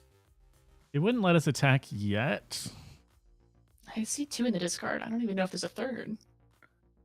Let's see. There's 3 bosses. So. Yeah, there's 3. Yep. There's with, no with an Pokemon energy catcher. switch and a fire in hand, the boss could perhaps do it. Although Magma Basin should help. There's Iono. It's not quite what you want. It's not the worst idea, however. If you can't get what you actually want, then you might as well disrupt a little bit. This is such an interesting archetype. The water sitting on the Walking Wake is feeling a little silly at this moment, but okay, sending it up. Are we attacking with this Walking Wake? If this was Greninja, we could have had the game end here, but it's not Greninja. Mew-EX? Hey, where have you been hiding? Okay. Catharsis Roar. First ever time on stream ever. Whew. That was very cathartic. I feel, I don't know, like relief. I've seen a cathartic roar. Yeah. Yeah, it's a relief. Now with these 2 big EXs ready to attack, it feels like checkmate here for Svat. Only one prize left to take. Single KO will do it. You can't nullify both the Gouging Fire and the Walking Wake. Yep, there it is. All right. If that's the attack, then they're going to take 2 more prizes, but that's going to be the game 1 for Supoke here. Rip. And a masterful play by Supoke this entire time. Just kind of like dropping down attackers, making sure they always have something ready to go, always having what they need, thinning that deck as much as possible. It's just really unfortunate the turn with the Night Stretcher didn't pan out. I think that could have been pivotal to the game. The one attack, I mean, that would have turned everything around. I think the only thing you could have done is put down the Electrode, but then you still would have needed to attack with Cloth because Electrode would have been knocked out immediately by a Roaring Moon. There's not even a Roaring Moon in this deck. Man, the other Entei, big basic. Gouging Fire. Yeah.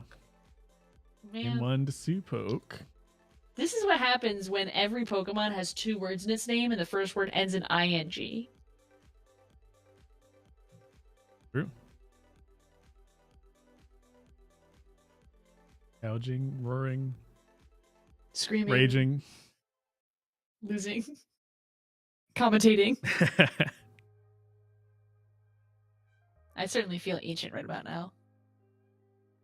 All these newfangled Pokemons, even though I love them all and have played all these cards, I simply become speechless when reflected with these incredible decks in Top Cut. I mean, who's playing Cloth, unironically, in the year 2024 and doing well? And to no one's surprise, it's Spot absolutely, just crushing it today. Top 8 against a Walking Wake. Who would have thought? Nobody would have thought that. Starting the Luminion for Supok here, not the best. Not what you want to see. Of course, Cloth choosing to go second once again. This deck likes to attack immediately. Absolutely. And, Roaring Moon, I did it again. Get it together. Come on. Chat, I'd like to formally apologize. we're cooking so hard on the stream that I've lost my sense of reality. We have had to swap between, all three recently, so. It doesn't matter. Roaring Moon's not even one of the three of them.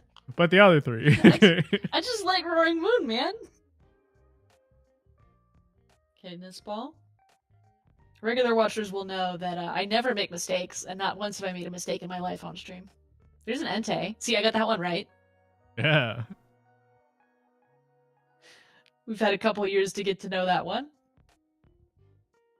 If a Gouging Fire comes back on and I call it a Roaring Moon again, I think I need to just stick a Post-it note on my head or something. So that by the end of the day, I've just got a face full of Post-it notes. It just says Walking Wake, Gouging Fire. Raging Bolt. With Roaring Moon in big letters crossed out. No. Speaking of things we're not seeing turn 1, we're not seeing a dead hand because that's the Squawk ability coming down. We're kind of losing a lot of components, but yeah, with these 6 cards from Squawk, will have to be pretty big. We'll see if we can get an attack here from Spot.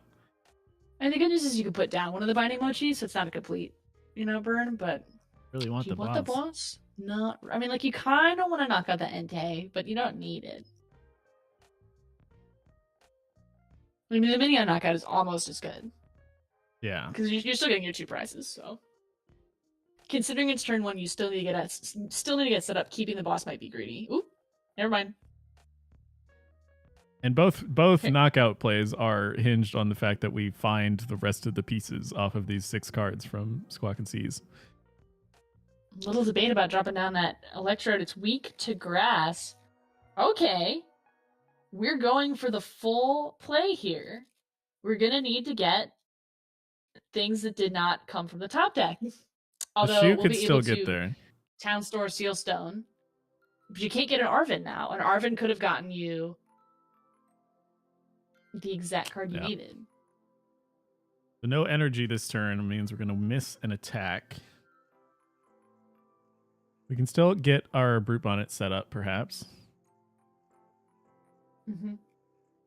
That's just how you choose to use that Forest Sealstone. That's going to be really important. Do you go for the double turbo, or do you wait patiently?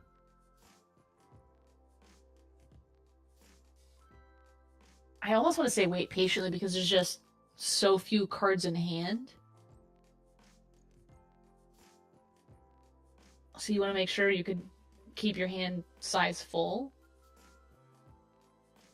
We are going to see Brute Bonnet set up. Okay, what are we searching for this turn? We can't support her. We can't poison and attack. This is really rough because if you don't get the Sealstone this turn, the next turn the Magma Basin could come down and then that's your entire draw engine gone. But if you don't get the Ancient Booster Capsule, you can't even do any damage this turn, and you just made that boss kind of a waste of time because now you've just helped your opponent get Fleetfoot and start attacking. So that's rough. Give up the Squawk. Yeah, might as well. I mean, something's going to get knocked out. You might as well have it just be the Squawk ability.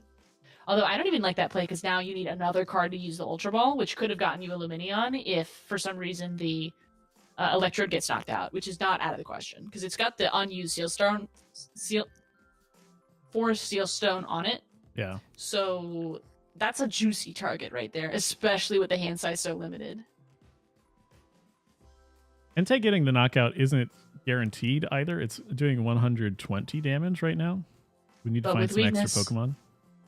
I mean, on the squawk ability even. oh, yeah. Although, there's a gouging fire, so that'll get you a decent chunk of the way there. If you can fill up the rest of your bench, it's done. Although they had to discard 2 basics, so that was unfortunate. The Seal Stone will guarantee getting us there. If that's the choice. We get it anyway, Nest Ball. Mm-hmm. Greninja being in the discard is never fun, but if that was what you had to discard, I understand. And no Fez, no Greninja. Drawing is going to be harder later. Mm-hmm. Although, do we have any Pokemon recovery to fix that? I see nothing, nope. really. They're just gone. We are spending the V-Star power as well. And so if we can make it out of this unfortunate hand, yep. That is rough. That is rough.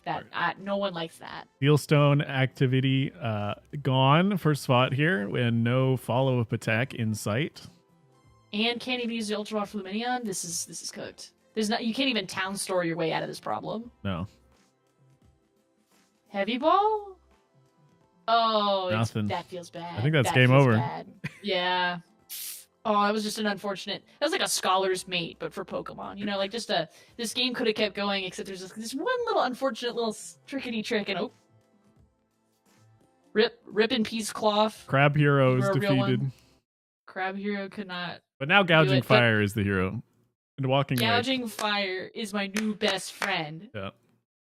Even though I called her Roaring Moon twice. That's just such a good deck. We eating good tonight in the late night. Okay. I mean, this deck is nonsense. Nonsense. It is still Cloth, getting top 8. Not bad at all. Absolutely not. And you know what? You could even argue that was intentional to just, lower Cloth's threat level. Because right before NAIC, Roaring Moon, the deck I've been discussing 50 billion times today, had a Dudunsparce variant that no one was expecting. It was completely broke until it won a late night event, I do believe. And all of us, and it was on everyone's radar because it came in first place because it was so good. Mm-hmm. And then it wasn't a good play for NAIC anymore. So maybe Cloth is still the play, and that was just that was all intentional. It was all planned out. It's all about meta manipulation. Sure. I choose to believe. And the stress of being streamed, that's a real factor. That's true. But that's why it's important to get practice, because if you practice on stream here, then when you go to stream at your big regionals that you're going to win, you're used to it.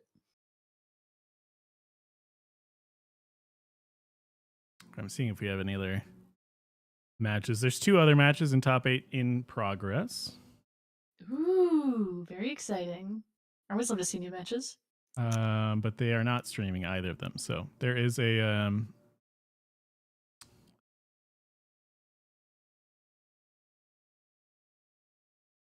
Ancient Box versus Iron Thorns is on game 3, and Pidgeot Control kind of up against Charizard Pidgeot is also in game 3. The Pidgeot Control list is kind of because it's more so Greninja EX and Pidgeot, so looking to attack with Greninja EX more often. It still has some of those control-y elements. And the reward for winning that Pidgeot Control matchup is another Charizard, because it looks like in our other top 8 game, Greninja Boys Charizard beat the Raging Bolt Ogerpon from Jose Benjamin. So that's something. We still have some European players left in the EU Late Night Series. It's just our Ancient Box player, Juan Scales 10 from Spain. But if we could get an EU player in the EU top finals, that'd be nice. That is always nice. Yeah. Not that I haven't been completely promoting Roaring Moon to the exclusion of all else today. And just, the spirit of Roaring Moon has overtaken me. But, there's also this interesting Greninja list. I do want to see what they're cooking. And they went through a Charizard to get to where they are now. So they have defeated Charizard with this deck. Yeah, if they could do it once, they could do it again. I think we are going to take a quick break, though, so don't go anywhere. Top 4 coming up very soon after this. We'll be right back. Please don't leave. Please. Just for me.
There we are. We're back. Alrighty. We have our top 4 matches locked in, and we're going to jump into one very shortly. I'm very excited about this. We did have Sebastia, the Pidgeot Greninja deck, take it over Arctic. So we're going to see some Pidgeot versus Charizard. It's giving Rapid Strike Urshifu at home. Yeah. Pidgeot being a sort of stage 2 Octillery that can search better cards than just Rapid Strike cards, but is it the same? Is this the sauce? Yeah, and again, it is a little misleading, I think, to call this Pidgeot control because it does seem to be more focused on the 2-2 line of Greninja EX. Mm-hmm. which is not a control-y element, but it is one that can take some knockouts in That's perhaps true. surprising ways. And attacking can be a form of control. There was a Yeah. deck a while ago that focused on using Reversal Energy, Luxray, Radiant Charizard, and Wigglytuff to take those knockouts despite being a list that also ran things like Airy, Misfortune Sisters, and other control cards. That said, I don't know how to expect this player to use this deck. There's so many options to choose from, and maybe that's the point. It's a toolbox of a little bit of control, a little bit of soup and salad. Yep. And the Greninja EX first attack, also searching out any card, is kind of like a second quick search on a turn. So they're going to find the cards that they need over the span of a few turns, and we'll see how they use them.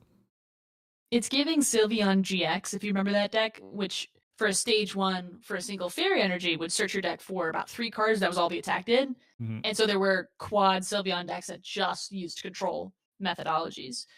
And this Greninja is capable of something like that, but I don't think that's going to be its core purpose because it's a stage 2. I'm too new. I've never seen a Fairy Energy, and I never will. Go on. Oh, but maybe there's hope in GLC. Well, you may not have been there for then, but you've arrived at just the right time to enjoy Late Night EU Top Cut. Very exciting. We have one of these a week, and so we have to make the most of it every time. The players are trying to connect. I have it up on the side. There's been some server errors, so we're not missing any gameplay. No, but there's an error. We can be patient, right? Yes. Chat, we can be patient. Chat, we can be patient. I can't be patient anymore. I need to see the Top Cut game. The other match that we'll eventually have, so there is an Ancient Box versus an Iron Thorns that has yet to finish from top 8. The winner of that will be playing that Gouging Fire list we just saw from Supoke. That's very exciting. That is such a cool deck. I could just... With some Walking Wake in there added, you know. I had to hold back the words Roaring Moon. I had to hold back those words viscerally and delete visibly. From mind. No Roaring Moon left. It's walking. It's not roaring. It doesn't matter. They're ancient. It's in the past. Third time's the charm, perhaps. They're trying to connect. Third time's the bravery charm. Or the booster capsule. Hey, there we go. All right. Yes. Turn this down. So we have the perspective of Greninja Boy here, who's on the Charizard Pidgeot up against Sebastia from the Dominican Republic. Ooh. And Pidgeot wins the flip here. We'll see what the choice is. Going first makes a whole lot of sense. Control in general recently has liked choosing blind first. A lot of decks in the format currently want to go first, especially the Terapagos and Dusknoir decks. They can get those evolutions started as quickly as possible. Mm-hmm. Or if you're like Raging Bolt, you want to go second. But for the most part, going first means you evolve first, and evolutions are in a good spot right now. This is actually the first Top Cut game where we're going to see some Dusknoir active. Is that an Incineroar? Oh, hold on. I'm sorry, is that an Incineroar? Hold on. Until we didn't check happening? Out. There's a one of Incineroar and a one of Litten. All right. I'm sorry. This is technology. Okay, the rest of the list is normal. It's just we just have this one cat. Yeah. Do we have any VGC players in the house tonight? You can't escape him. He's everywhere. Is Wolfie here? I don't know. Is Wolfie on the stream with us right now? That's okay. We have you here, Nate. I'm a big fan of you. The setup here from Sebastia is not too bad. Turn 1, Buddy Poffin gets our Pidgeys and our Froakies. Mm-hmm. Cleffa, as well as the support. Yeah. We're going to end up with the Cleffa in the active for some grasping draw, I believe. Why is there a Psychic Energy?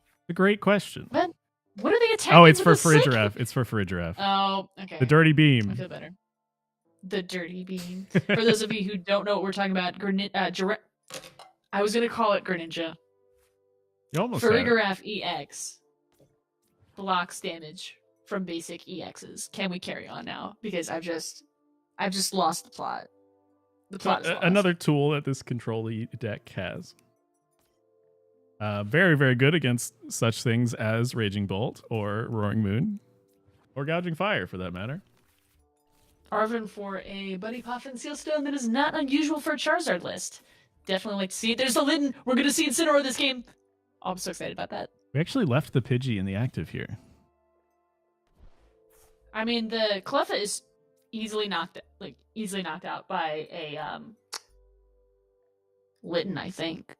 That right? Makes me feel like the energy attachment is assuming they're going to attack with the Pidgeot later.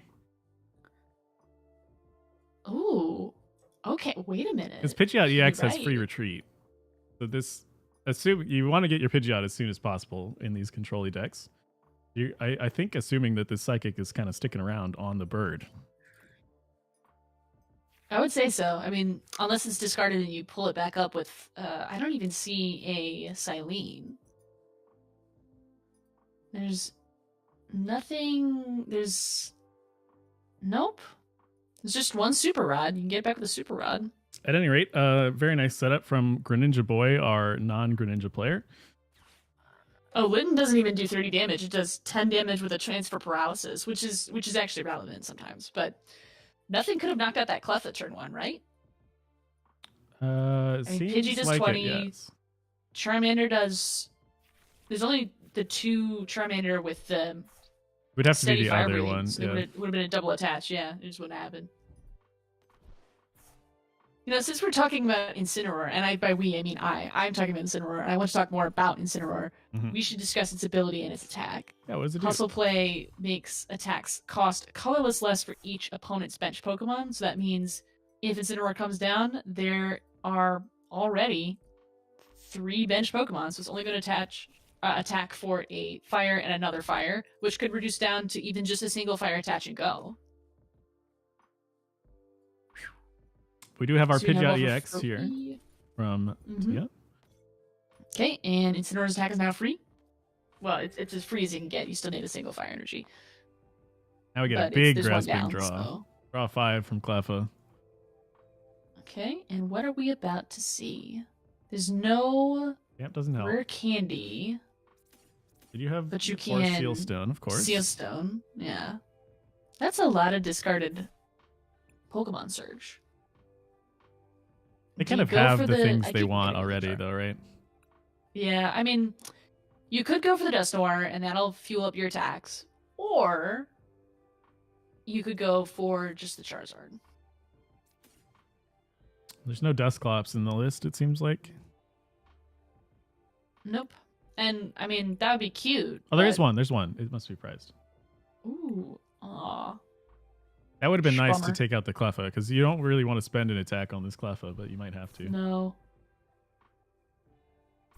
And we're not going to see a boss either. Oh, you know what? Dusknoir would trigger counter catch. No, it wouldn't.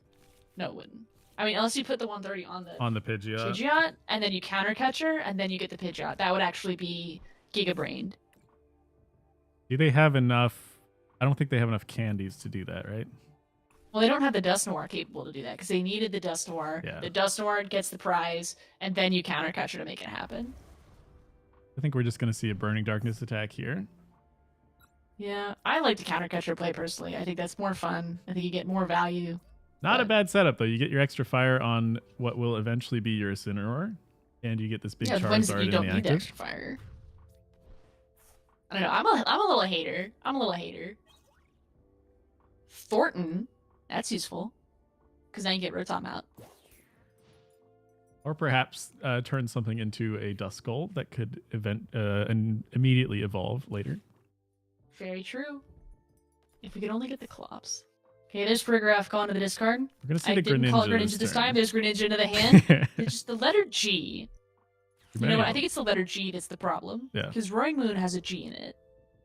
So does Gouging Fire. It has 3. Oh. Gouging Fire has 2 Gs. No, it has 3. Oh, see, the letter G is an op, ladies and gentlemen. It's an op. So here is this Greninja EX with the Sparkling Crystal. So it will be attacking this turn, I believe. Yeah, I would see it.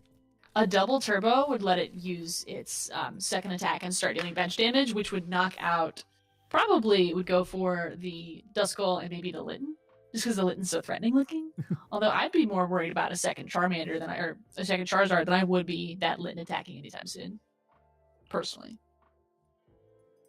See what the quick search card here is. Any card from the deck. There is that double turbo. Double turbo, there it is. Oh yeah. Sparkling Crystal kind of does break this a little bit. I mean, like that's just you get to use that attack immediately. Yeah. That's a little broken. Pretty sick. I mean, you do get the -20, but that's fine. You're knocking out little basics. We have Kyurem at home. Kyurem at home. This Mirage Barrage deals 120 damage to 2 of your opponent's Pokemon. Bye, Charmander. And you Greninja. can just keep using Pidgeot to get out double turbo energy. Hold on a minute. Is this genius? The Greninja having 310 health is a lot of health to get through as well. No one's running Lost Vacuum. You just keep the crystal on there and you just keep doing your nonsense. That's something's wrong with this. I mean, it's an ace spec. It's gonna be broken, but like. Yeah, it feels like we haven't yet seen all of the potentialities from this crystal yet. Of course, it's very good in Dragapult, but there's other cards where you can use it very, very well, like this. I mean, they cooked in the kitchen for this use case. I mean, someone sat down and said, "What if we just made Greninja broken?" And they were right. I mean, we didn't even have this for Rapid Strike or Shifu. I mean, you had to use a supporter to get that. You could just do this here with a tool. Granted, it's your ace spec, but Thornton. Interesting choice to search for the Thornton. I guess it's Dusknoir time. Dusknoir 13 will be enough with the Burning Darkness to knock out this Greninja. So. Yep. The old Dusknoir with Forest Sealstone, my favorite. Yep, but we've seen a lot of rare candy go to that discard pile. Are there any Devo TM to be worried about? Let's see. This is it's said control, but it does not have a Devo. Nope, no Devo TM. Again, I think Charizard. This is mislabeled, perhaps on Limitless. I would rather call this Greninja Pidgeot, but Greninjiot. Buddy Buddy Heavy Ball, not the greatest prizes, but hey, prize is a prize. You gotta take 6 of them. Yeah, more or less, not on average. A good way to deal with this Charizard in the active currently. Yeah. I'm still thinking back to that counter catcher Dusclops play where you just kind of sneak your way in there. I don't. It may not even be possible with the hand size the way it was, but that was disgusting. No more broken Terra Crystal. We'll see what tricks Sebastia has here in store, though. And there will be more. Although every turn that Charizard gets to keep going with 3 prizes remaining is another turn that you're going to get hit for 270, which is a lot. Yeah, it's 10 damage away from... Let's see, do we have Briar in the Charizard list? I didn't see it, but I'll look again. There's one. Ooh.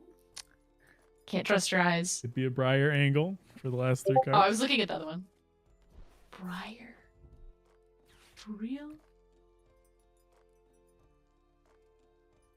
I don't know how I feel about this Litten Incineroar line. Like, I feel frustrated looking at this board state. When would you use it? An Incineroar is going to have to... I mean, it's there if you're out of energy, right? And your opponent's got this big bench size, right? I bet it would be great into Terapagos. Mm-hmm. But this isn't that kind of party. Rare Candy. There's Greninja. Okay. Incineroar will be back with free attack, though, with the Buddy Puffin. Rotom. V-Starstone? Interesting choice to bench Rotom. Well, I think they're not attacking this turn. No, I mean, don't they have to? I mean, they could retreat, use Greninja, get the cards they want, deal 170. I guess, yeah. Because you'll still, at 310, you'll still tank another attack. So it's okay to use your moves here and just build up your next turn options. Although the problem is that what you can't do is use Greninja and expect to hit the Terra Pokemon on the bench. It's just not going to happen.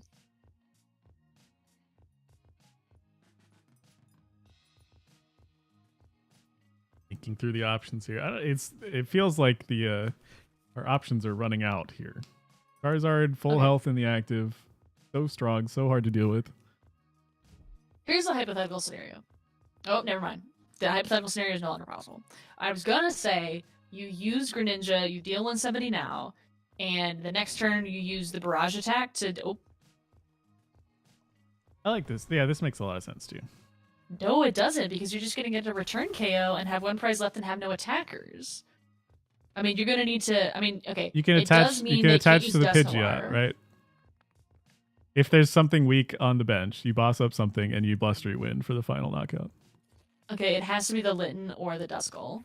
Okay, wait a minute. Wait a minute. Now it makes sense because that one can't use the Duskull at all. It's now just a wasted space. So why would they evolve with Rare Candy? And two, they can't Rare Candy both of them. Right.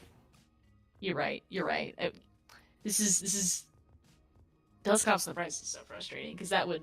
I don't think it would tank a Pidgeot knockout, but it would be awfully cool. Radiant Charizard. Nope. You don't do enough damage. I don't use Radiant Charizard here.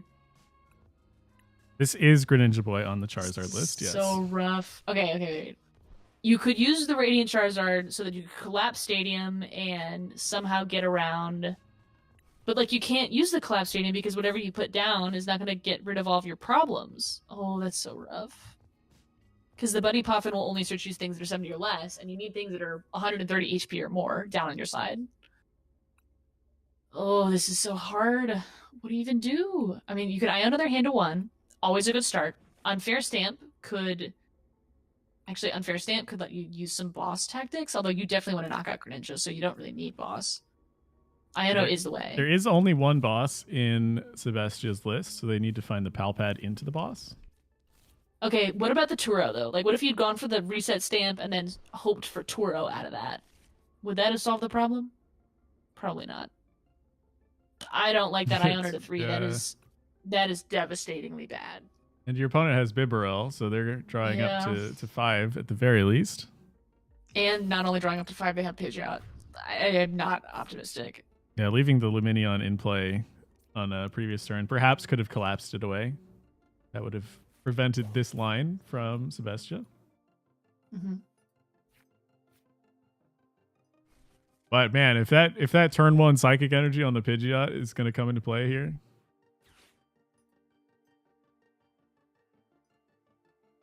that game won't yet.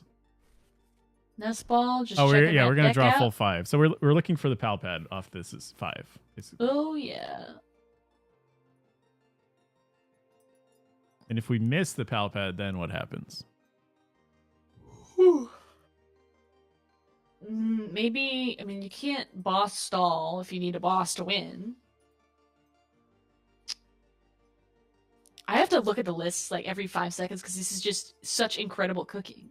Yeah, neither player knows it's open deck list, but intuitively neither player is going to know this full 60. You have to check exactly what options are available.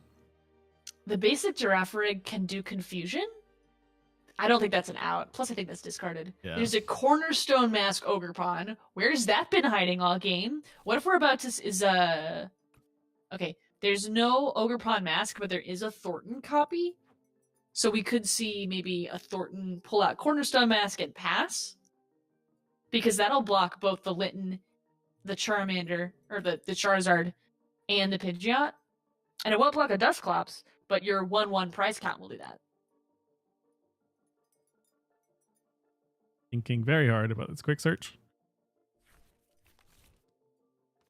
What are the odds Cornerstone Ogerpon is the last prize? Oh, there it is. 0, as it turns out. Oh, they had the Okay. What? They're going for they quick search. They quick search for it. They had the okay.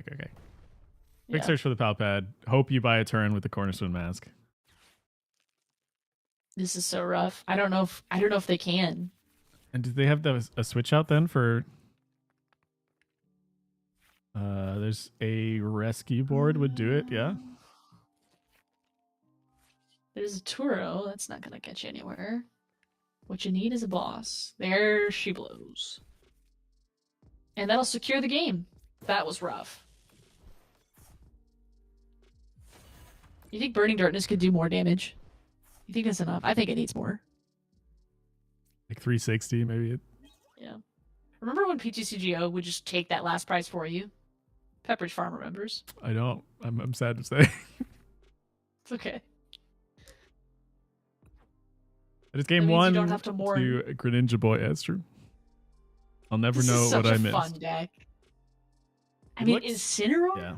It was a little sketchy there. There was, of course, if they had drawn the Palpad on those 5 turns, that would have been the game there for the Bastia. Mm-hmm.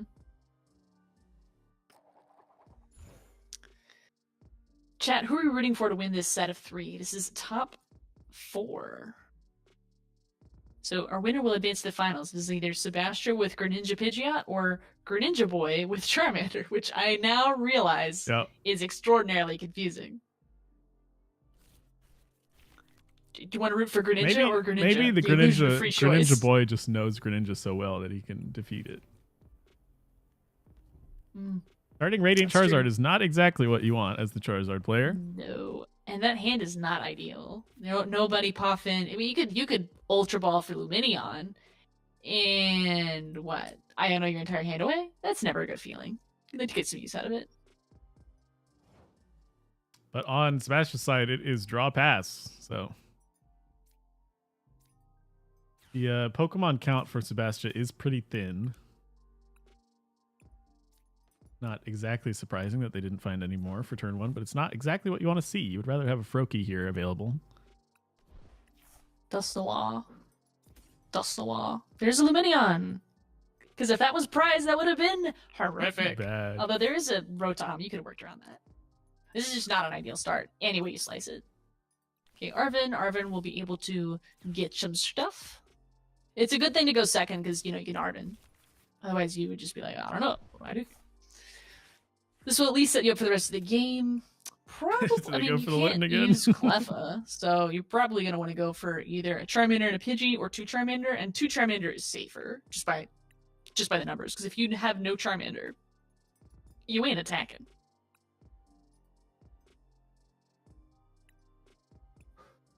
A lot of thought going in here about the second Buddy Poffin target is, because it's definitely 1 Charmander by default. Going for the double, that way, it's unfortunate to never get a Pidgey set up turn 1, but at least you can start doing your stuff. Rotom, instant charge, no Star Alchemy, but putting the tool down. Some people would say that's not a good play, but I'm not those people. I say go for it. There's no lost vacuum to worry about. What are they going to do? Knock out your Rotom turn 1? Not very likely without the Greninja. Yeah, And I mean even they that did is go. They did go first and then proceed with turn 1. So bad Get odds. Star Alchemy on Sebastian's side. And we have our bird, which is great. The bird is back, and you can even attack with the bird with a double turbo, which Charizard cannot be doing. We do 100 damage, which is not a lot, but it is meaningful. Everyone counts. There's the Froakie. And perhaps Bidoof. And, well, we'll see. They used the Cleffa last game, but it feels like maybe that's not in the cards. We'll see. Mm-hmm. It's kind of interesting. You can't just drop a Cornerstone Ogerpon and hope the game will just be free after that, because a couple Duskull, it's over. It does need, the 210 is enough so that it needs 2 Dusknoirs, which is a little harder to do for Charizard, but it certainly is something that they can eventually do given time, which if you're stalling out, they have almost infinite time. True, and with all the Thornton running around, you can get it done. But if it's the late game, that's the perfect time to drop out the Cornerstone, because there's not going to be 2 rare candies coming out after you've used 3 of them. Get our first energy on a Froakie, which will eventually be that Greninja EX. Is it going to try bouncing for weakness?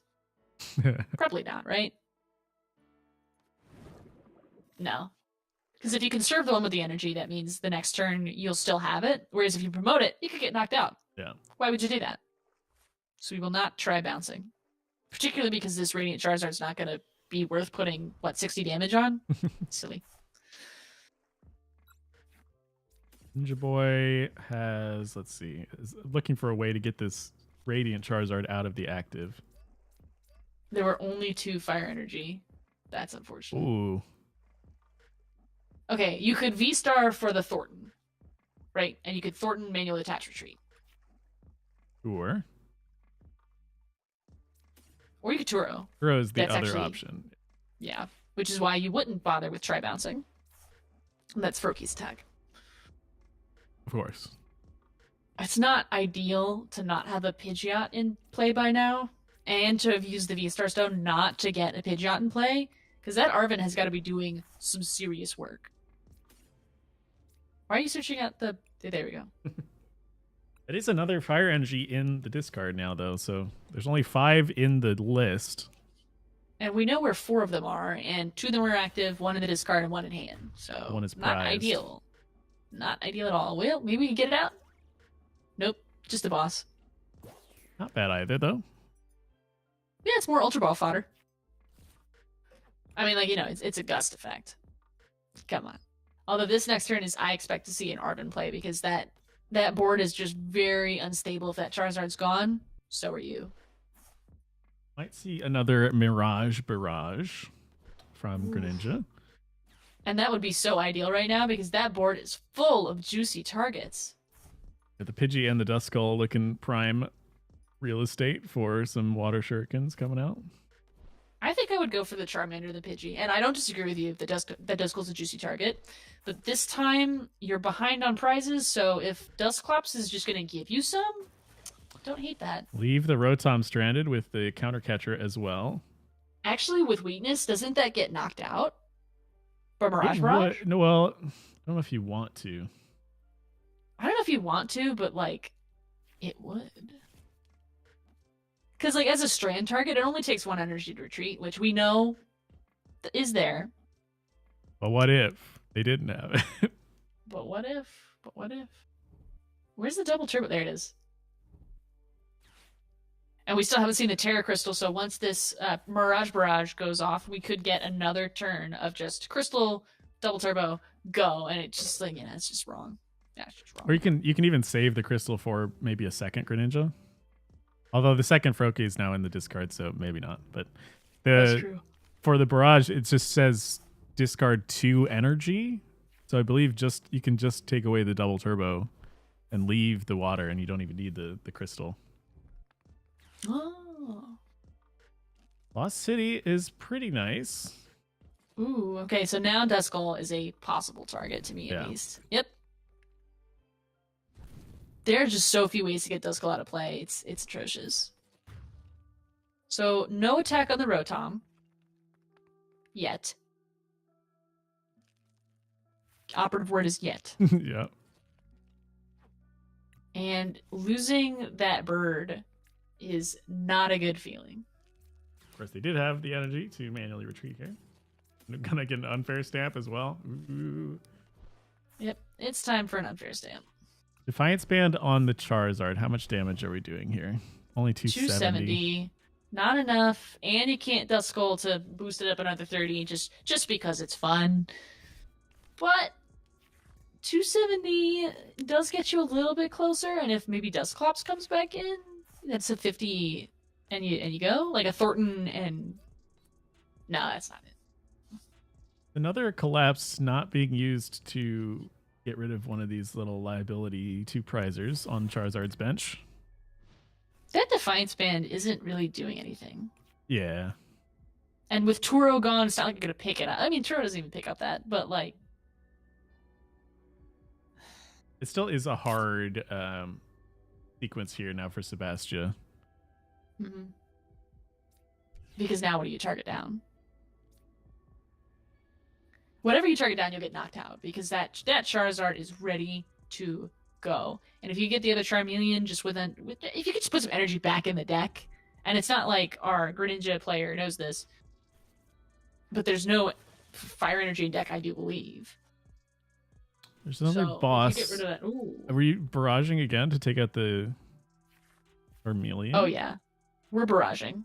Feels bad to unfair stand, but then just get Bieber rolled. There's another frog. This doesn't really help our Line prize the map, prop. though, which is a little sad.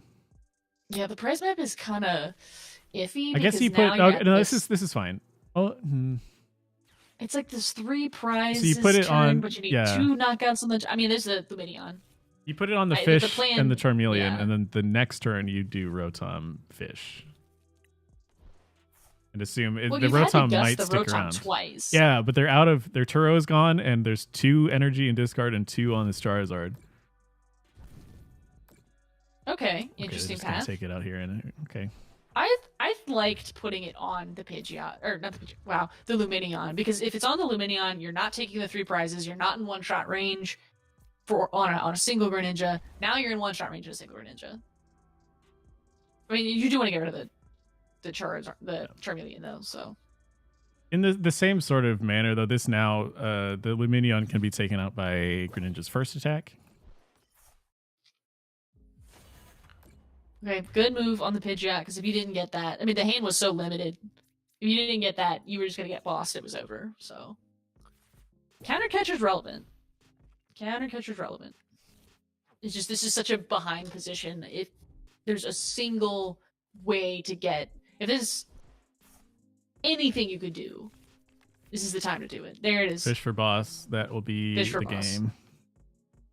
I mean, Ellis is prize. But you have to know, if you just Ultra Ball, it's not. Yeah. There it is.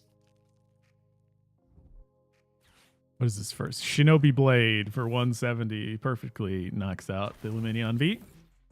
Masterclass in Charizard stopping. Charizard fans everywhere are in shambles. 1-1. Game number 3. Yeah, there's a lot of lines with the Mirage Barrage here that can put a wrench in the plans for Charizard. Yeah, we're seeing the return of the Rapid Strike, and that deck has no business being this good in the Terra era, and yet it is. I've been converted. I'm a believer. Mm-hmm. Might have to bring Greninja to Louisville now. I've Chad, been if you're wondering. going to Louisville, sound off. I've been wondering where Greninja would eventually land. You know, when it was first released, people were all up in arms about, wow, look at these 2 attacks. And then it never really found its home yet. Yeah, I mean, there's a lot of hullabaloo about using Frostlass, about this like long game plan, and that was never going to work. But this Terra Crystal, I think, changes everything. Being able to attack with strictly the double turbo every turn feels pretty good, yeah. Mm-hmm. All right, it looks like we're getting a little bit of a reset with the friends list. We need to get a log out, log back in. Sometimes this happens. Our stream game will continue, assuming that through internet no freak accident happens. But our stream game will continue. We will see most likely, the 3rd game in this best of 3 set for top 4, the winner advancing to finals. We might see, for the first time, Charizard getting to go first, perhaps. Will they? Shall they? I think the Arven has been nice for setting up, but you also know that your opponent wants to go first. True. And on the other side of our top 4 bracket, Supoke, who we were watching just a little bit ago with the Walking Wake Gouging Fire list, is not doing perfect. Wandscales, the Ancient Box player, is 1-0, so 2 more games for our Walking Wake player to advance. I know it's a Gouging Fire list, but just let me have this. Two games going to be needed to advance there. Other than that, it is a close top 4 on the other side of the aisle with a 1-1. So finals has not been decided yet. A lot of good options. That is true. Narcissu in chat are. talking about people not playing Manaphy anymore as well helps out with this Mirage Barrage plan.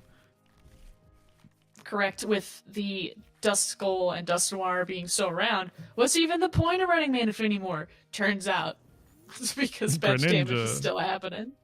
It's both. Now, it's both Greninjas. It's double Greninja play. Now, the one thing about the Greninja play is that there's Terra Pokemon all over, so you can't just drop that on 2 Ogerpon. Which is why you have Girafarig. You can use the Dirty Beam. That's such a fun attack name. Dirty Beam. Dirty Beam. Yes, Charizard, Greninja Boy did choose to go first, starting the Litten this time. We might see the Incineroar, maybe. We might. Just You once. think we will? For me? Just a little bit? Come on. You know you want to play Incineroar down. I hope it's not prized. There it is. It's in there. It's not prized. It's there. Ultra Ball for 1 Charmander could be rough. But if that's your only Pokemon search, I mean, it's turn 1. You can't Lumineon for supporter. Rotom's not gonna get you what you need. It's gotta be the Charmander. 2 Fire Energy deck. That means 2 are prized. I mean, at least there's 1 in the hand, but that's brutality. At least you didn't start with the Radiant Charizard this time. That was a horrible start. Going for the Rotom? I can see, seeing the prizes there and what else we have set up, I understand this completely. Yeah. I mean, at least Litten can attack. And that's a Buddy Poffin off of the instant charge. That's good. That's a really good instant charge. Yeah. That's just so risky not having Charmander. Get a Pidgey from the heavy ball on Sebastian's side. The birds. Bird squad is here. If your Pokemon's not fly, I don't want to see it at top cut. So true. Sky battle. I keep interrupting you, Nate. It's not that I don't find you and your narration important. It's that I'm simply on a slower internet speed. Yeah, we'll call it that. I wasn't saying anything important either, so. That's not true. Everything you say is important to me. Okay, man? Like, you're here for me. You're the only one here, like, supporting me. Like, bro, like, you're not even valuing yourself. Like, chat, can we play Despacito? Someone has to. I guess it would be me in this case, but. Chat, can we make him play Despacito for himself? Luminous Sign on the other end for the Arvin here. Which gets the Buddy Puffin, which gets our frogs. Or just one. Ribbit. If we can, the board on the bird makes us Grasping Draw from Cleffa available. Excellent work. I like to see it. 7-card hand. Oh, it's got to feel good. Especially looking across that board. No Charmander, no Pidgey. Yeah. Just an empty porridge bowl. Please, Seb, may I have another basic? Like, it's just starvation happening to this Charizard player. But now the Incineroar comes, okay? It's prime time. You promise? You promise? I mean, the circumstances have aligned so that it is, in fact, the best play. It's time. But will it happen? I mean, there's so many bench basics. It's like basically, it's a 1 energy attack. You already get energy attached. Throw the Arvin don't away. me down. Oh. No, what is that? Throw away the reset stamp at this point. Like, don't be tossing the. I don't like that. I don't like that at all. I'm judging incredibly. Okay, now this is 2 Charizards in the discard with this way though. No. Just Equally discard scary. the reset stamp. Just discard the reset stamp. You can't use it. No one's attacking you. Oh, there were super rods, right? Yeah. There's 2 in the the Buddy Puffin. Oh, I don't like it.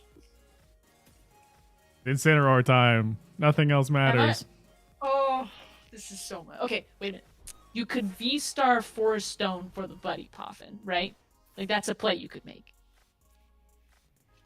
Or you could just arm for the Buddy Puffin. Don't misclick.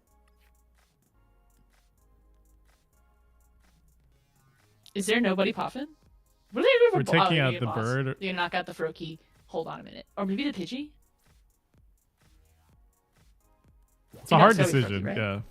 Yeah, because the Froakie is the one that's gonna do the bench damage and clear your board, and you only have 2 basics, so you don't really want to walk into that. Does Sebastian have Thorn? Yes, he does. I'm just the whole time like discarding Buddy Puffin, like in this economy. Unheard of. I think they could have discarded the Arvin and then just searched for another Arvin later. Oh, this is so hard to watch. This stream has been a lot of firsts though. This is the first Blaze Blast I've ever seen. This is an incredible format.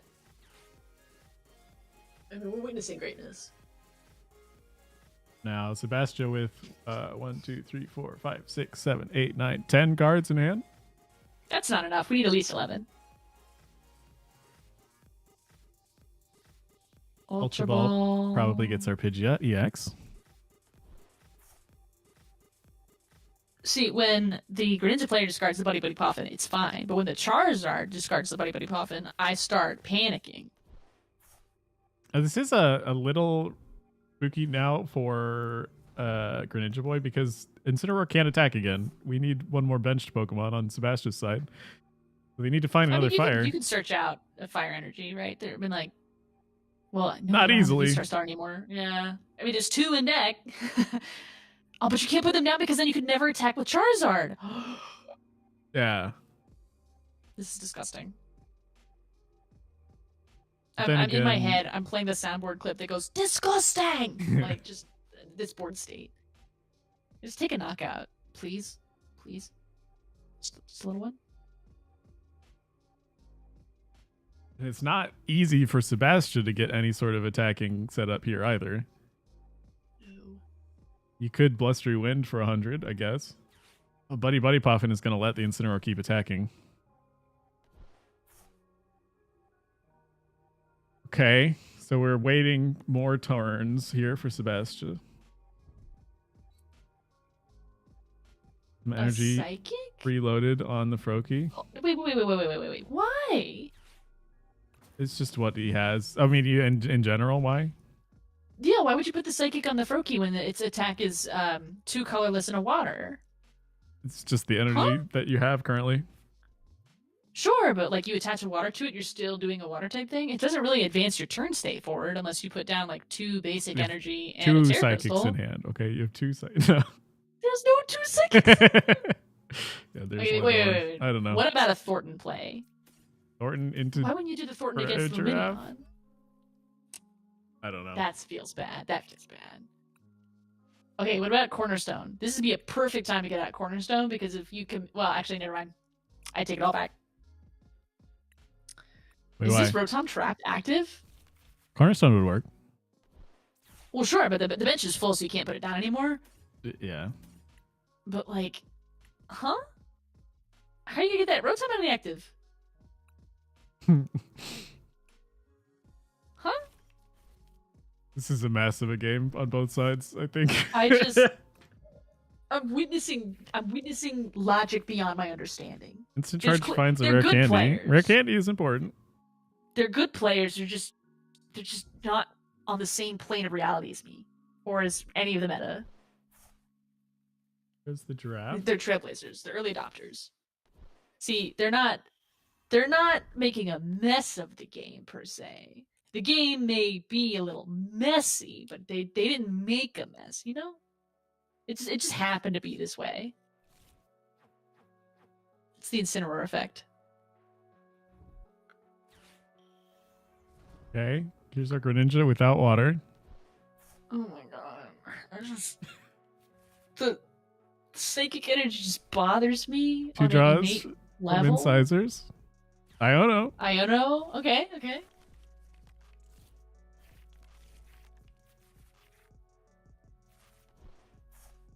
Yeah, we can't even worse. Okay, you can put the Charizards back into the deck with the Super Rod. I guess we can Mirage Barrage if we find the crystal, right? Oh, and you can retreat now because they got one of the 2 fire energy. There's the crystal. Where's the double turbo? You can quick search it, right? Oh no, we've already used quick search. Has it had in hand. It's fine. There it is. There's the double turbo. So our Charmander and Duskull once again are going away. This is horrific. People are asking you to delete. The crystal just filters it. It's triggering to so many people. In Magic, they have mana filtering. That's what this crystal is doing. Okay, it's turning that psychic into water. Wow, that I really hurt on the inside watching this. This just is painful to me. You can't even put down more Charmanders because they'll just get knocked out by the Terra Crystal. Like, this is just so disrespectful. Props to the Greninja player I believe they will have earned their path into finals doing this nonsense. But oh my goodness. Yeah, this is gonna knock out the Pheasantipity. I don't even know if the counter catcher's right there, because you need to get the Greninja out of the way so you could just bench something. Okay, what about a play where you put down a single Charmander? No, that's still bad. Never mind. Yeah. I had to take a moment. I mean, there are only 3 double turbos in the list. One is gone. Okay, they could put down a... You know what? I get the Psychic now. They can just put down a basic water, and now they can still attack. Okay. So the Psychic mattered. And 170 times 2, luckily, is 340, which is more than Incineroar has health. I'm just in physical pain for this Incineroar player. I know it's a Charizard deck, but this is Incineroar's show, and Incineroar is closing the curtains a little early. Get to take out the Rotom with the Shinobi Blade. Or the Barrage, I guess. Yeah, this sets up for... Yeah, the Barrage. Because now you just... It's 200. You're not hitting 200. I guess the Bear? Oh, yeah, the Bear would do it. Yes, chef. But how are we... And so we you need can't to get even, the Greninja out of the KO active. the Greninja. There's just... It's over. It's Jover. Radiant Charizard? Radiant Charizard? Flipping the What script. is Pheasantipity gonna do for We're you, flipping the sir? script, okay? The script has been so thrown in the trash can. I just, I'm really rooting for an out. I just don't see any. You can't even take the turn to Thornton to evolve the Charizard. It's just bad. One bird. That's oh no, that hurt. I mean, you can't even retreat to Radiant Zard. I don't even. Yeah, this is why I don't like the counter catcher play. Because if this was a 2-shot, this would have been the 2-shot. Now there's only the Bear to threaten you with, and the Bear would have done the job. But I just don't see it. Okay, let's say you Iono to 2, and somehow get another counter catcher. I'm not even counting how many counter catchers in the deck. Let's just say you get another counter catcher. Where are you attaching a fire for? I guess to retreat. Into what? Pray tell. You give up the Charmander, we're not seeing another Charizard for sure. No, you can't because you get Barrage for game. Oh, yeah, sure. Surprises left. You should have put down the Pidgey. Oh. There has to be something. There has to be something. Anything. I feel like that's not it. This hurts. This hurts so bad. Dog, I'm not gonna make it. Dog, we're not getting out of Paldea with this one. Turns out the Incineroar game was not the one we needed. What are you gonna do with the Cleffa? Going on the bottom. We don't need it. Oh, okay, you get it. Yeah, it's smart. You're not even gonna Super Rod? I guess you can't. Because what's the point of putting down a Charmander? Blaze Blast. I don't... Oh, he I burns them can't live too? like this. Wow, look at that. Yeah. Oh, Defiance Band. Could Defiance Band have done something? No. Because even if we were at 290 and the burn sticks, that would be 310, but the burn has to stick and it can't, it can just retreat. This is the thing. There's a Palpad for boss, Pidgey for boss. It's just over. It's just over. Betching the Squawk ability, the Pheasantipity was the problem. Because you could have dragged it out another turn and maybe there was no point in dragging this game out. That is just... This is disgusting. Congratulations to the Greninja player for unleashing the hurt on just this one poor little tiger Pokemon who did nothing wrong. Incineroar is just being blamed, just being gaslit. This is unacceptable. Incineroar fans everywhere are weeping. No It's me, I'm Charizards openly that game weeping. either, yeah. No. Well, this is why Incineroar is not common technology, but I imagine it was extremely useful versus things like Raging Bolt. Just wasn't that kind of party. Yeah. Greninja. Yeah, that is our Sebastian moving on to finals. Going to play against an ancient box from Spain. Ooh. That's interesting. And the other cool thing about Ancient Box is that Roaring Moon is weak to grass instead of fighting, so we won't be seeing a barrage weakness multi KO situation here. Kevin, 140 is 10 more than 130 usually. Or is it a 120? Also that, yes. It does 120. Barrage is 120, Yeah. but with the double turbo, it's 100. So, at any rate, Roaring Moon is not getting knocked out by a single barrage. Yeah, and as I've been talking up Roaring Moon all night, it seems that there was foreshadowing at play. We here at the stream seem to have manipulated events to exactly our desired purposes. Could you say rigged, chat? I don't even know the meaning of the word. Never.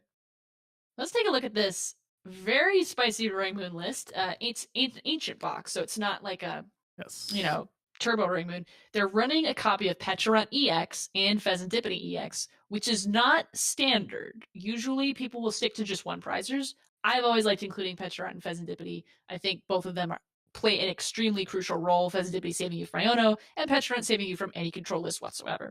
But speaking of control, there's also a single copy of Great Tusk, Sunless Run 1, Sunless Run 2, Sunless Run 0, that lets you take advantage of late game scenarios where your opponent has decked themselves almost all the way out, and then you could just spam Great Tusk with Night Stretcher to close out the game. There's also a copy of Binding Mochi, which just goes perfectly with Pecharunt. That's a 2-card combo that adds an extra 40. So I, have no biases whatsoever. Completely even across both decks in our finale. Unfortunately for the Ancient Box player is that those two prizers are big liabilities up against this Greninja, as they're both weak to fighting. And we saw Greninja put on a masterclass, I do believe. And it wasn't even for money. Just for free. That's crazy. Yeah. This is a good time to choose your side, choose your fighter. I'm certainly not rooting in any particular Roaring Moon themed direction. What deck are you thinking is going to win today? I take the Greninja side. I think it's, the bird and the frog and take down the big dragon, perhaps. Is he a dragon? It's like a bird thing. I don't know. What is Roaring Moon? Dinosaur? Yeah, it's kind of I feel safe saying proto bird, right? Yeah. Can't believe we're on opposite sides here, man. Nobi Blade, I'm gonna be a little hater. I'm gonna root for Roaring Moon so that all the times I made mistakes are justified. Mm-hmm. And they were not mistakes, because I never make mistakes. Of course. Ooh. 2 Pokestop, that's nice. Also a box. This is a really cool Ancient Box list, because you can learn a lot about an Ancient Box player from their list, because most people will kind of stick to a standard skeleton. This has got a lot of little extra tools and tidbits thrown around in there. Mm-hmm. So very much looking forward to it. This Greninja list is so cool, though. Yeah, just trying to use Greninja to the most of its abilities, which seems to be pretty good. Mm-hmm. So one of the things is that the Girafarig Farigiraf line is not going to be helpful. It only blocks EXs, and that's Pecharunt and Pheasantipity, which are not core attackers. So Girafarig's out. The Ogerpon Cornerstone Mask is out because Roaring Moon has no abilities. Blood Moon Ursaluna is still useful, but for the most part, this is going to be Greninja versus Ancient Box. Mm. I think that's a core attacker. I mean, Blood Moon Ursaluna is, don't get me wrong, it's going to come up because hitting that damage for an Ancient Box player takes time. Yeah, it's like up against Charizard. You're assuming you're going to 2-shot these Greninjas most of the time. Mm-hmm. See if we can get a stream here. Oh, please, can we get stream? I was hoping Greninja Boy would just keep streaming, but I want to witness greatness. Let us see greatness.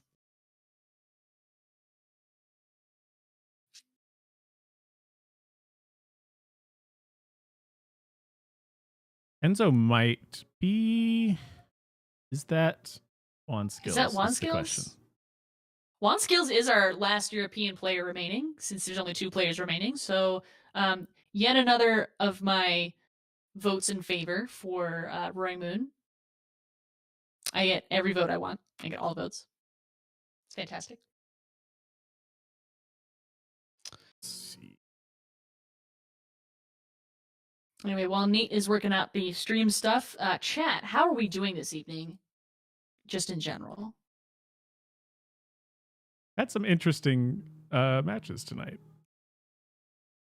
Oh, absolutely. I mean, I'm really impressed with the amount of creativity in our Top Cut, just as a general rule.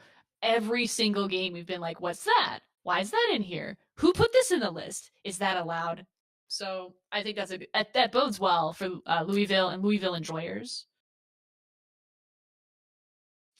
And I think there's also did Dortmund happen last week? I think that was last week. Either last week or 2 weeks ago. Yeah. I think it was 2. But it's a good time to be playing the card game. We all thought Terrapagos Desnoir would just be the best deck in format, and there's none of them in Top Cut. Surprising. I mean, we could still see it in the North American version. Maybe it's just one of those regional decks where some people only like it in certain time zones, because that does happen. I think NA is rather fixed on it. It seems like we saw. I can see it. Zach Lesage down at the special event last week playing it. True enough. Shuffle Squad Zone. Doing rather well. I think it was top 16 or something like that.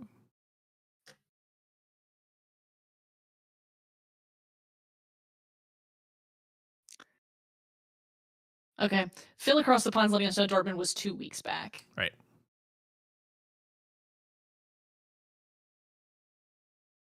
All right, so we're waiting patiently to see if we can get this Top Cut finale game. If we can't, it'll be criminal. Yeah. But it does occasionally happen that our 2 final players don't want to stream. That would be wildly unfortunate considering how interesting this match is. But in case we don't get the final fix this evening, you can always try again for the Late Night North America 212 late night tournament that just started 15 minutes ago. So the top cut for that should be occurring sometime at 12 to 1 p.m. Eastern, I think. AM, so you'll be able to catch AM. Of course. Oh, yeah, AM of the next day, October 10th. So we should be able to see more stuff this evening if you stick around for late night. But you will have to wait a couple of hours. You'll have to be patient while we cook. We can look at the meta game that's going on though, right? Okay, let's take a look at that meta game.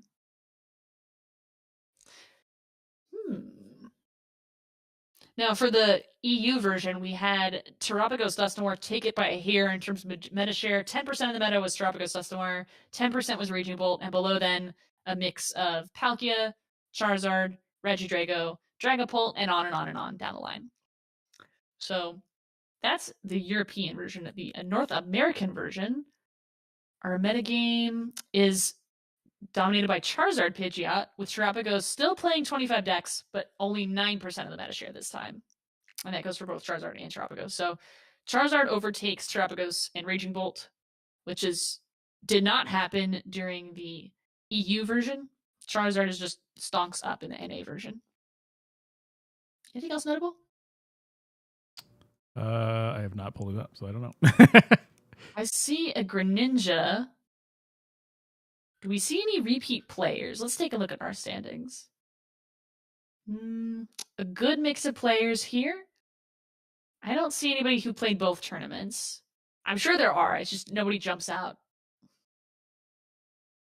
Probably because our Top Cut players wouldn't have quit in the middle of Top Cut to go to the NA one. Any interesting lists? Someone's playing a Blissey list. There's a Glamora list. If you saw that about people trying to counter Terrapagos with Glamora to limit bench size. That was interesting. A Galvantula player, a Hisuian Samurott player, and a Tinkaton player. Hey. Late Night NA doing it different. The 14 Iron Thorns is pretty spooky. I mean, it did win Worlds.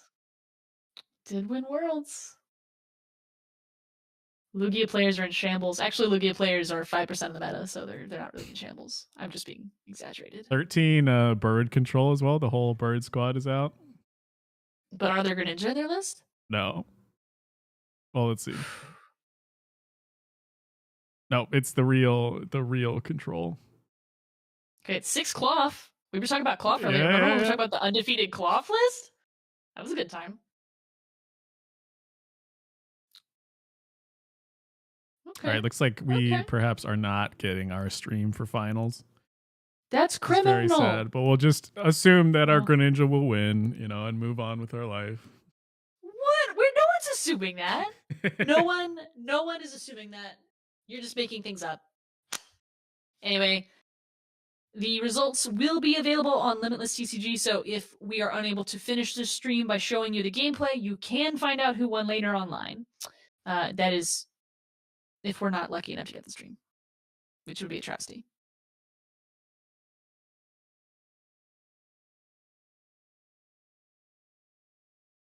Yeah, hard to say because we don't know if they're playing just off of the Limitless, but with Greninja Boy leaving us and no longer streaming, I think we're out of luck. Yeah. All right, no finale this time, but we got a lot of incredible games tonight. I mean, like last week we did not get nearly so many, and this week getting like 4 new decks. Oh yeah. Or at least new, spicy versions on this. Like the Charizard list was a Charizard list with an Incineroar. So like every deck we saw was unique and innovative in some way, which that's special. Any closing thoughts? Oh, you assume I have thoughts? Sometimes, every once in a while. I appreciate that. Aw. You really are my co-caster. Well, closing thoughts would be thank you everyone for coming onto the stream tonight. Tune in later this evening for the NA version, or tune in next week for the EU version again, where you'll be graced with, hopefully, our joint presence, and if not, you'll be graced with 2 other presences. And good luck to those going to Louisville. Let's go. Yeah. We'll see you soon. All right. Good night, late night. See you later.